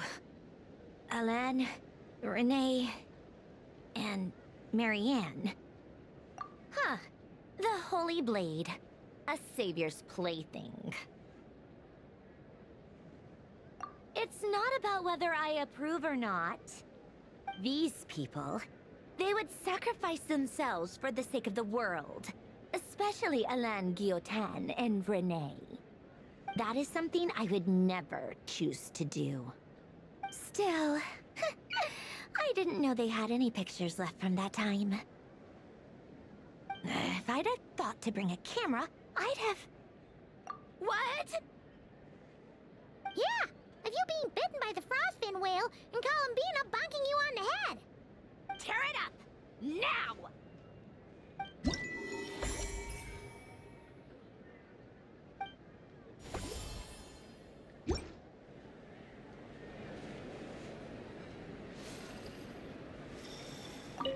What's there to see on that moon anyway?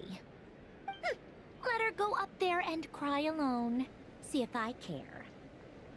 You're giving me candy? That isn't like you. This had better not be some weird prank. Coffee flavor? I thought you hated coffee.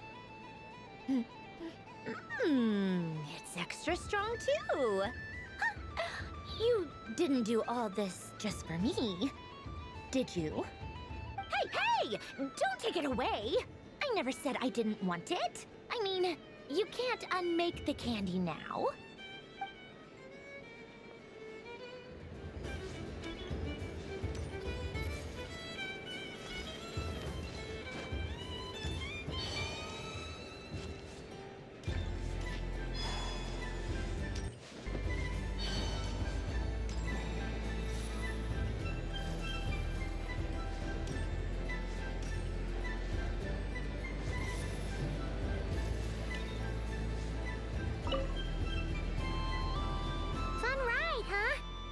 You and Columbina looked pretty sad to leave.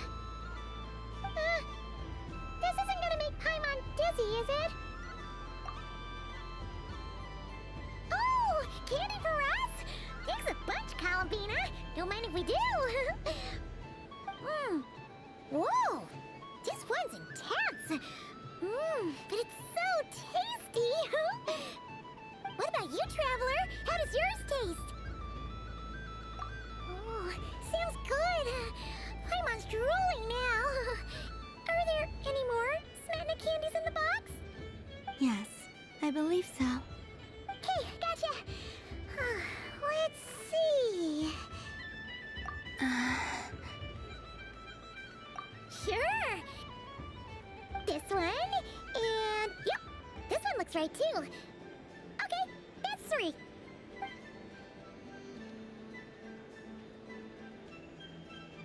Here we go. 1 per person. It's so sweet.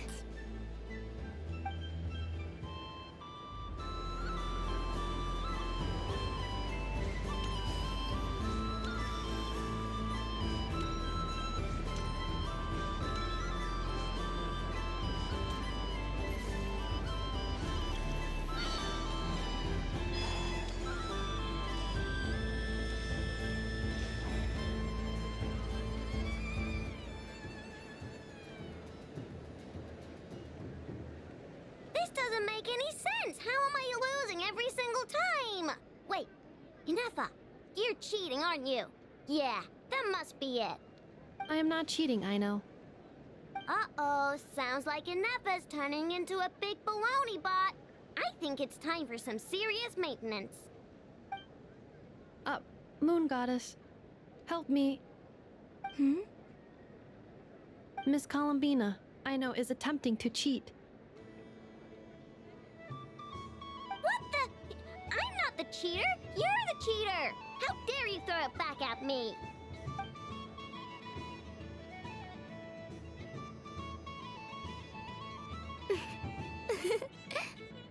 All right, fine. Let's all laugh at Aino.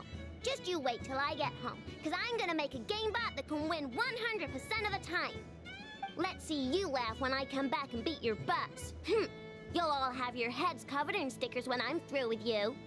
We came to check everything was okay after all that yelling, but,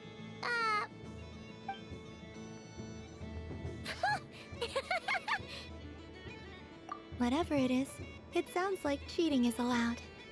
Kuhenki concentration. Each player starts with differently colored Kuhenki. Each round, they draw one Kuhenki from their opponent. When a player has two Kuhenki of the same color, they make a pair and can be discarded. Any that can't form a pair must be kept. The round ends when a player can't form any more Kuhenki pairs, and that player gets a sticker.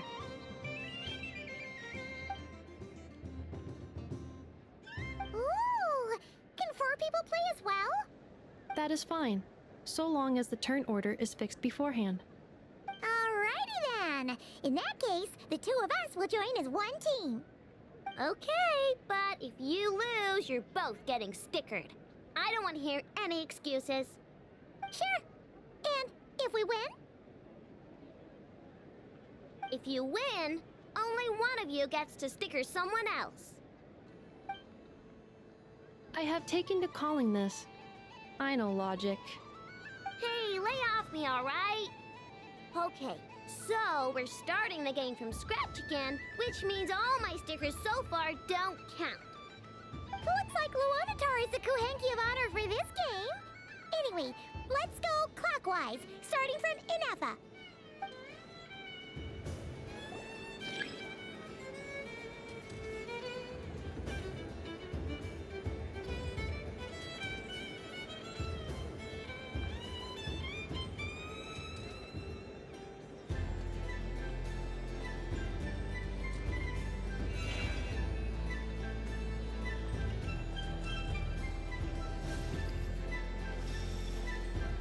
Nice! That's a pair!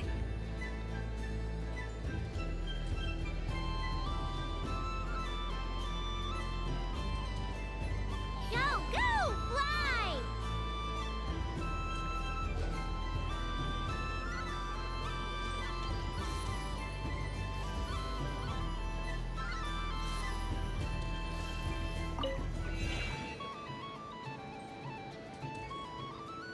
Go on.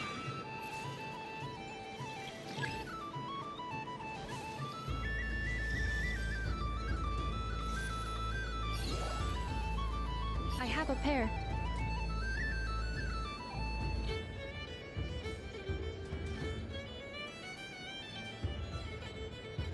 Uh-oh! We gotta pick up the pace!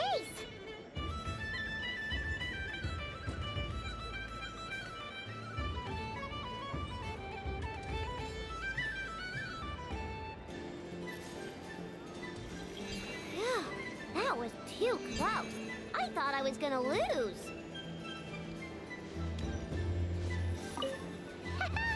Let's see who's gonna be the unlucky one!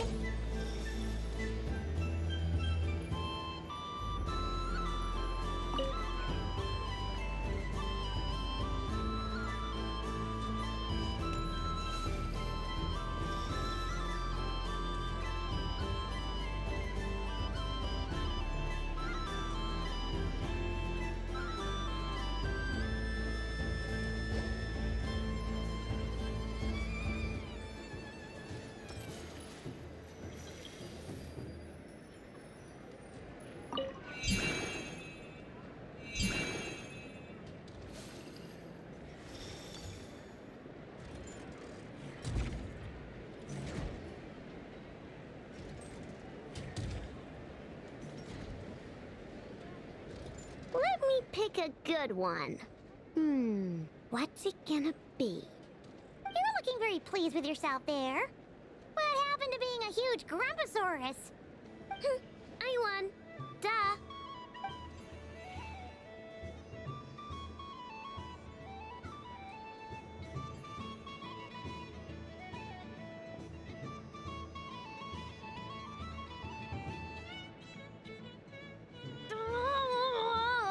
Me again?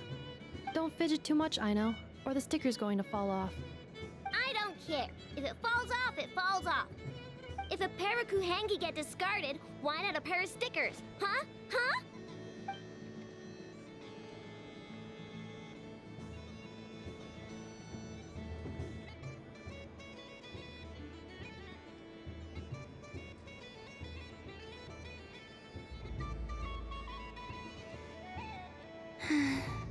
I've lost.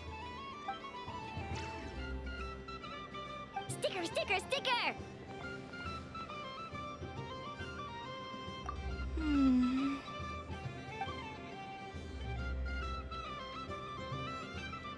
Cute! You think so? Shame. I can't see it for myself.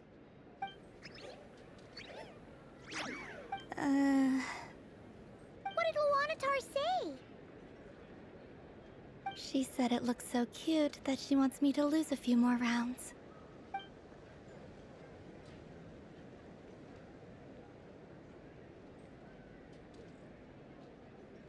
Who put these stickers on Paimon's eyebrows? Ugh, she can barely see!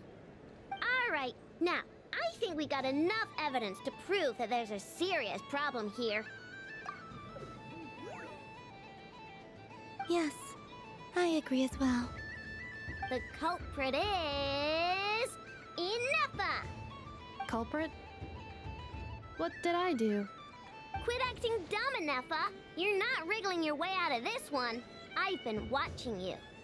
Not only did you remember whose side Luanatar started at, but every time someone drew a Kuhenki, you were logging it and calculating every last possibility. Which Kuhenki pairs were gone, who had what color Kuhenki in their hand, even our facial expressions. You were keeping track of it the entire time. Exactly! What Aino said!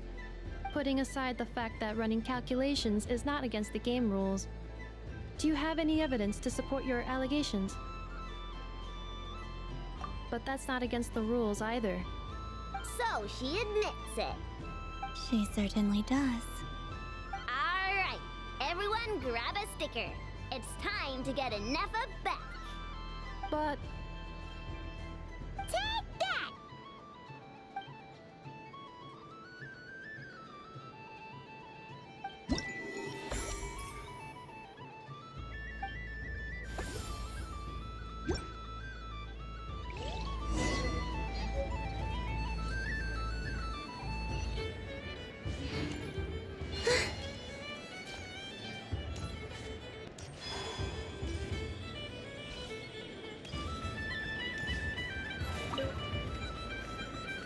Traveler. Hey there, Columbina!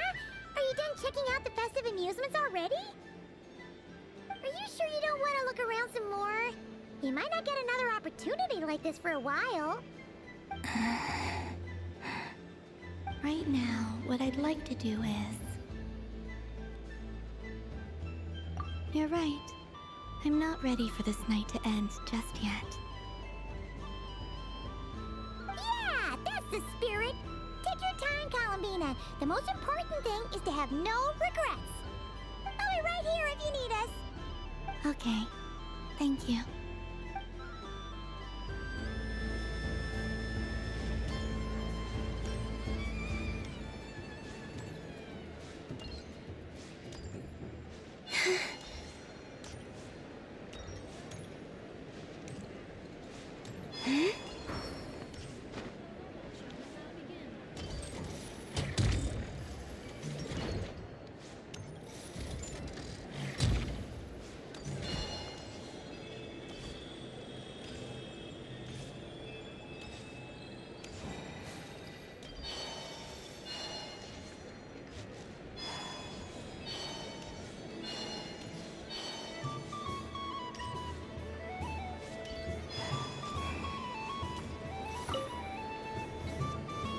traveler, Paimon.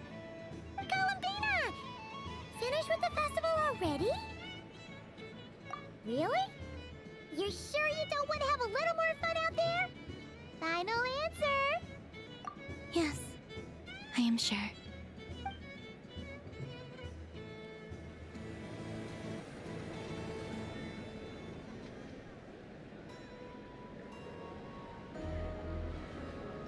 This was the most fun I've ever had on a moon prayer night.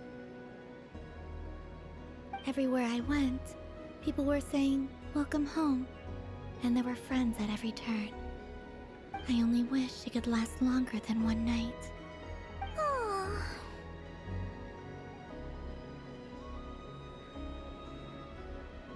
Yes, you're right.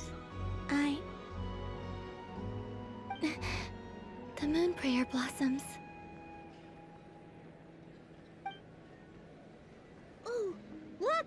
Look! Moon prayer night is here!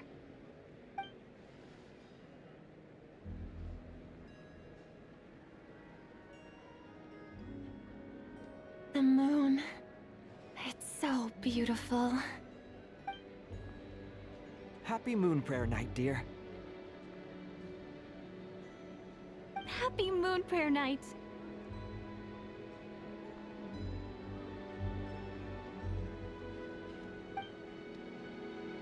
Happy Moon Prayer Night.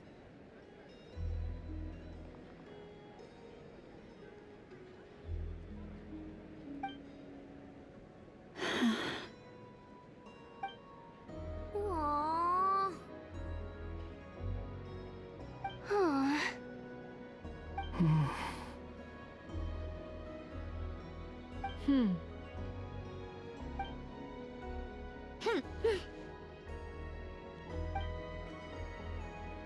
Time flies when you're having fun.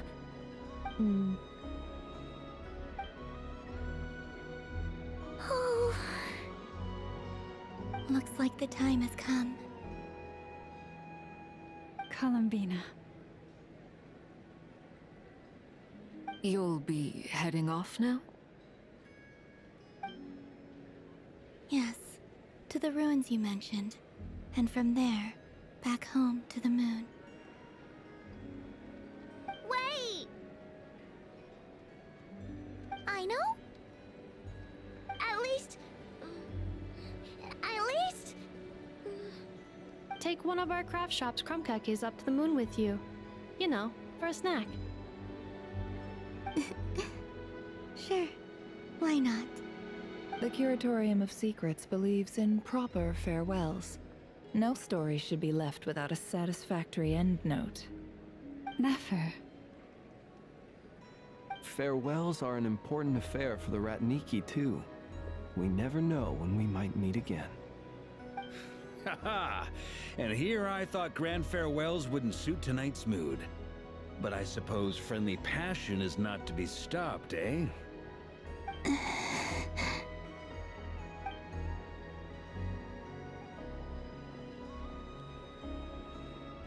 We made a little something for you, Columbina. Ta-da! What is it? A Moon Prayer Night greeting card with drawings by all of your friends. You did mention that you'd like a portrait done, so I took the liberty of creating one for you. I, meanwhile, did the portrait of Mr. Albedo, and Mr. Varka did the same for me. I mean, I think my work was pretty true to life, don't you think? The picture of Ashru was my doing. The two of you seem to get along rather well. Oh, wait, was I the only one who did a full-body picture? That's so embarrassing. I did pictures of me and Anefa. I did my own portrait and one for Hat Guy. Plus, there's the two mages, Arlecchino and Sandrone. So, if you ever miss us, just flip the card open and we'll all be right there with you. I don't know what to say. Thank you so much, everyone. This whole moon prayer night was more than I could have ever asked for. It is the greatest gift I have ever received. Lauma, I figured it out. Figured what out? Remember how the Frost Moon Scions used to use milk as invisible ink to write hidden messages? That was a very long time ago. Oh, are you saying? Yes. When I miss you all, I shall use moonlight in the same way, to write words that only you can see upon the moon itself. Wow, that sounds lovely. Quite. But how will we see them? Simply open your windows on nights when the moon shines bright, and the moonlight will naturally flow towards the words I have written. That sounds most fitting indeed. Very true to form. I'll try to write them in places that won't disturb your sleep. I, for one, would sleep all the better for having read one of your messages before settling down for the night. Exactly! So don't worry about disturbing anyone's sleep. Just promise you'll write to let us know you're okay, alright? All right. I promise.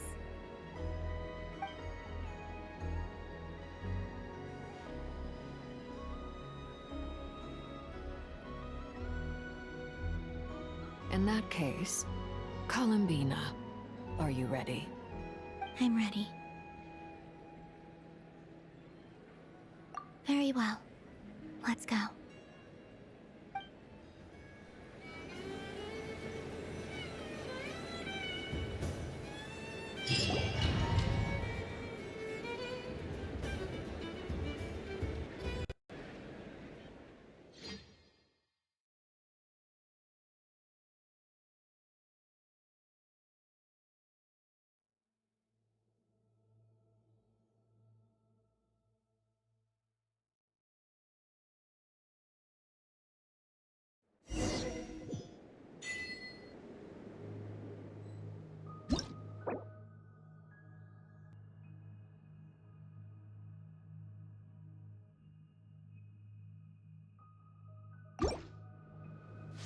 In just a few moments, I will be gone. I still don't know what to expect on the moon. Will I really be able to send messages to my friends? The Kuhenki, the animals of Nodkrai. I'll never get to see them again. I wonder where I'll be when the next moon prayer night comes.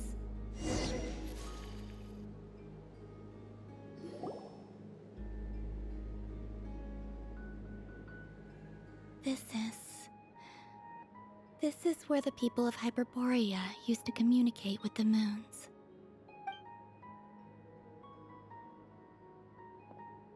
Eternal moon, frost moon, iridescent moon. When the power of all three converge, the gate to the moons shall open. The moon marrows are in position. Only the final step remains. I'm sure Nasha Town is livelier than ever at this moment. Yeah, it's a shame you couldn't be there for it, but it's now or never, right? It's fine. I'm more than happy with this. My last piece of luggage. My only piece of luggage.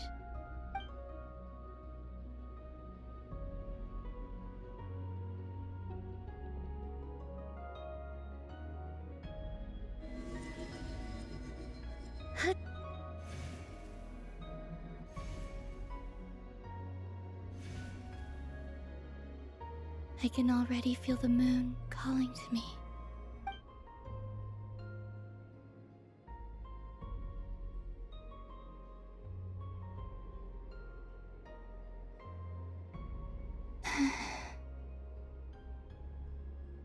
This ray of light will lead you home, Columbina. From now on, we will at last have a reason to pray to the true moon. Columbina. Yes? I'm listening. Be sure to come back and see us when you get the chance.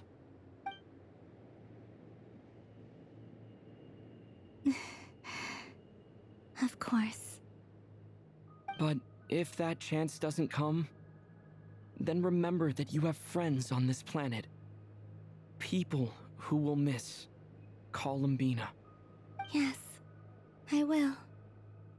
Thank you for everything you've done for me. And remember, come night or day, the moonlight shall always connect us. Well then, farewell, my friends.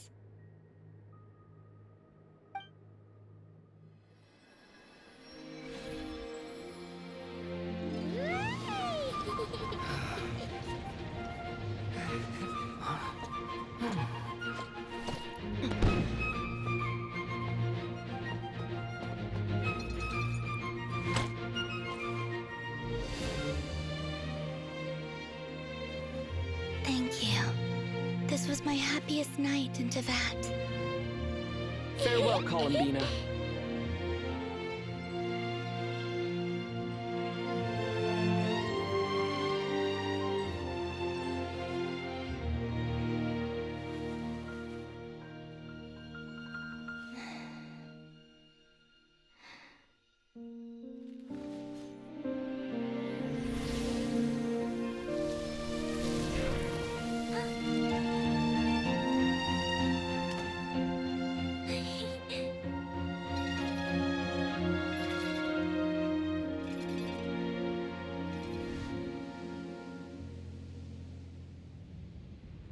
The moon really is closer than ever tonight.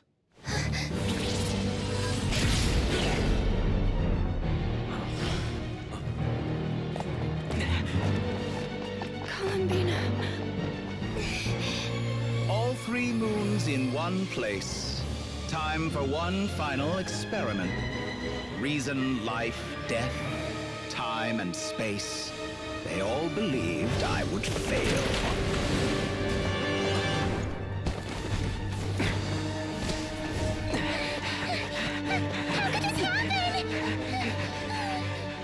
But Tevat's primordial power never did belong to the throne of heaven. And now, they are mine.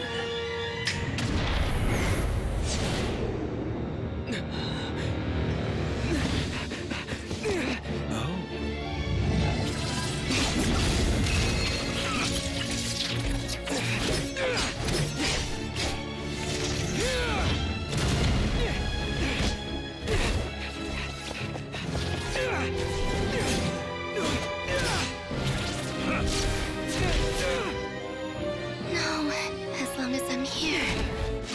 The Doctor is free to wield the 3 moons' power.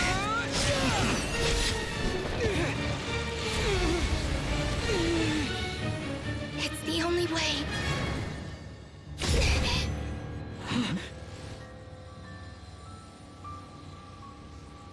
I guess I won't be going home today. Columbina! No!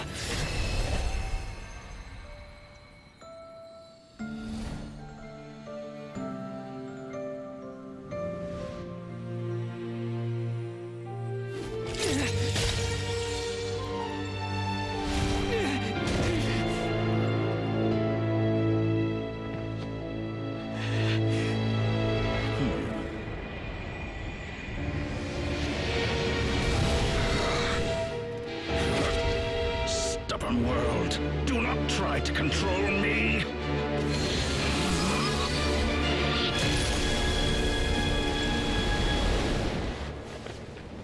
Columbina.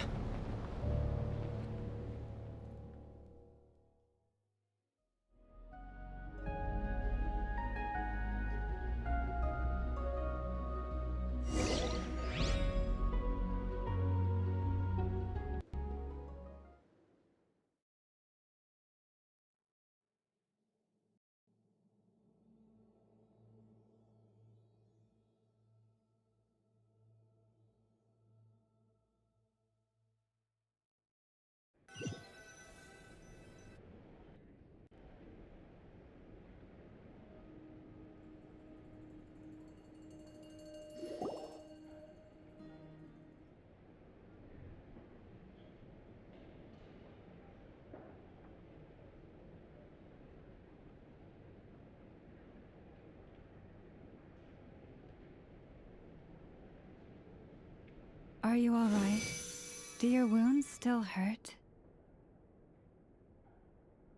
I had someone prepare a little medicine that could prove effective. Take it if you need to. In that case, let me relate the contents of the call we made to Alice after the incident occurred. That Dottore is a crafty one. He distracted the Hexenzirkel by creating a huge fuss at Tevat's borders. I'd assumed that the cause was an abyssal intrusion from the outside world, which in fairness is a rather common occurrence. But after learning that you managed to influence the phantoms in Nodkrai, I realized that perhaps this interference could have come from within Tevat instead. But we weren't able to change their fates. True, you couldn't change how their stories ended, but you did build some variables around yourself. Variables? Yes, things you heard that you could not otherwise have learned, ideas that would otherwise have never crossed your mind. All these things are variables. Of course, most variables usually pale into insignificance with the myriad of possibilities floating around. But the moment you start treating them as building blocks and intentionally stacking them, that changes things. That's what Dottore did, and it's how he created the necessary conditions so that when you activated the portal tonight, it played right into his plan. However, we have no way of knowing exactly what he did. Yeah, we also need to ascertain Columbina's status. And that about sums it up. As I suspected, Dottore has disappeared completely. If it's any consolation, he wasn't able to control Columbina as he might have wished to. Oh no!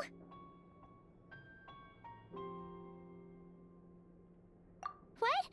She did what? All we saw was Dottore appeared and used some kind of power. The next thing we knew, he and Columbina were gone and you were falling into the sea.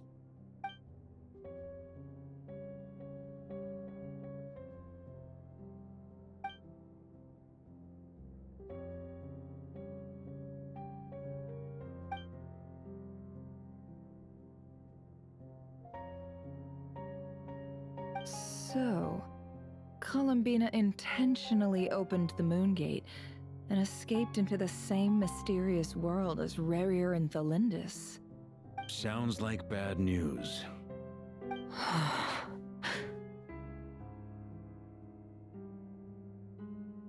Seen in that way, the Trilunar Syzygy and Rarier's emergence, Dottore might have been pulling the strings in both cases. According to Miss Alice, he is attempting to transcend his destiny and finish an experiment that only a god might complete. An utter lunatic. Wait a sec, where's Hat Guy? Seems like he'd want to be here for this. He took off with the Dodo communication device after we spoke to Alice. He said he had a hunch that he wanted to investigate by himself. The look on his face was terrifying. I've never seen him like that before.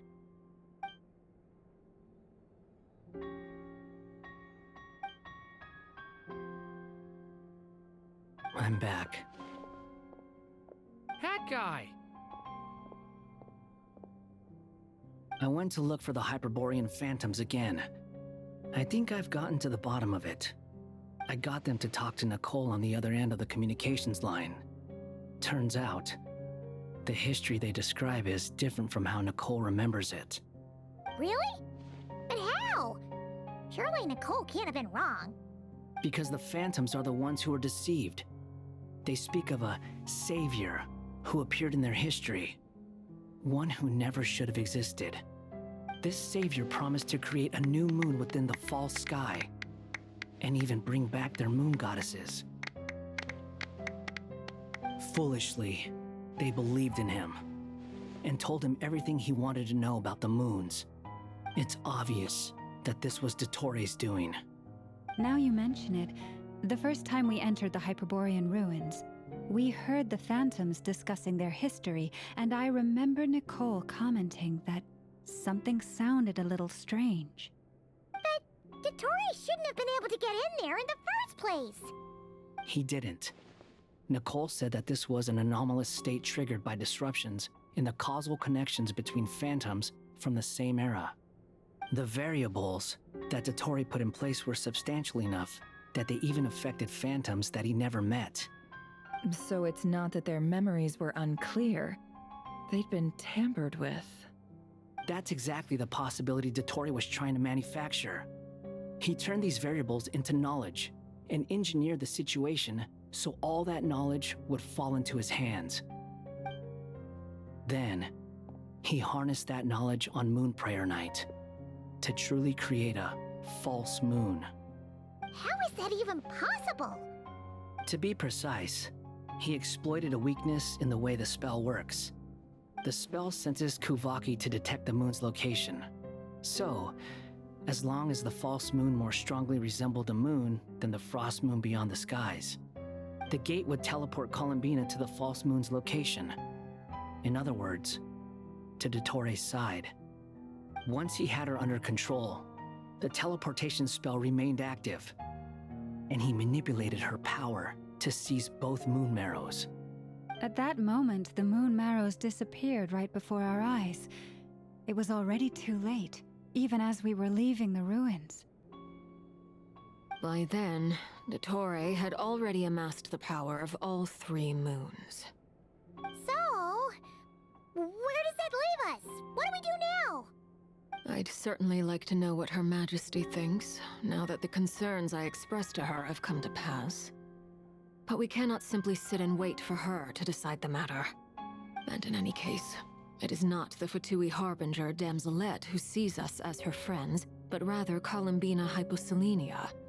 If, even in such extreme circumstances, Her Majesty will not lift the prohibition on Harbingers drawing steel against one another, then I will do as my heart demands. I will fight as Peruware instead. Oh, Arlecchino! Time is short, so I'll make the first move.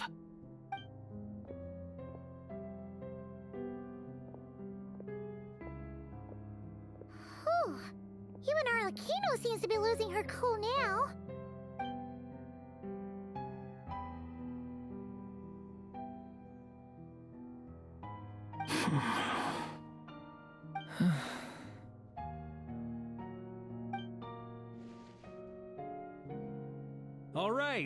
All right. Lose those dejected looks for a moment and let me get a word in. It looks bad, I won't lie. Very bad, in fact.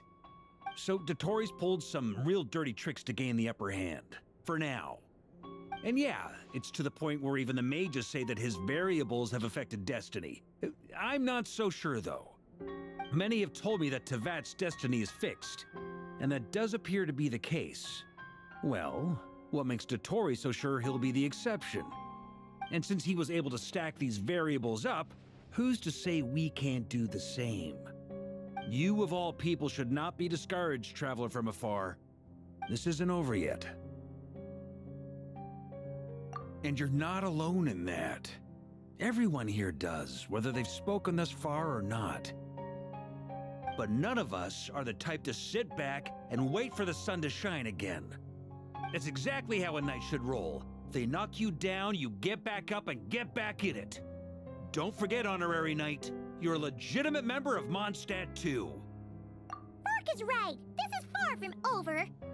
Dottore's already way overdue a butt-kicking given his past shenanigans. And after this, he's earned himself a double dose. That's what I'm talking about. How's everyone else feeling? I'll use Kuvaki to investigate Columbina's whereabouts. I am not ready to give up either. Leave the intel gathering to me. Whatever happens within Nodkrai's borders, when the Curatorium of Secrets wants to be in the know, we always find a way. Aino and I will do all we can to support you. We will attempt to reverse engineer Dottore's actions and seek a breakthrough that way. Alice and Nicole are busy dealing with an emergency at Tevat's borders, so they can't return just yet. But they're both very angry about this. They've asked Albedo and me to act on the Hexen Circle's behalf and do everything in our power to fight back against Dottore. Are you ready then? We're going to have to conduct a lot of research, even in the early stages. I'll do my best. As for me, I'm pretty familiar with Dotori's way of doing things, so I can try to predict his next move. I'll help with your investigation. Nice! Looks like we have our basic division of labor. I'll get in touch with Flints and Eatlua, get them to have a chat with their Starshiner.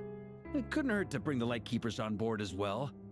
At the same time, I'll pass on instructions to the Knights present in Nodkrai to assist the Lightkeepers and other organizations in ensuring the safety of those living here.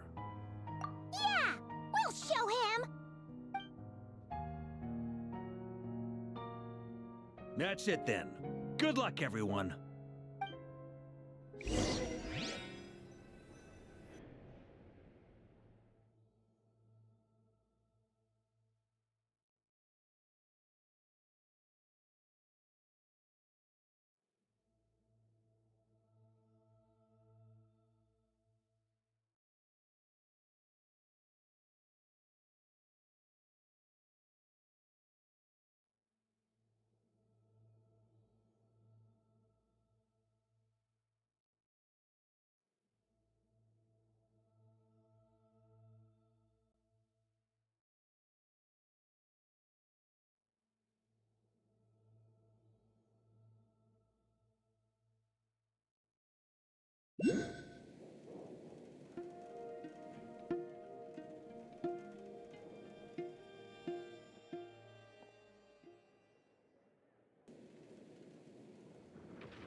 I never thought that Columbina would become my real name.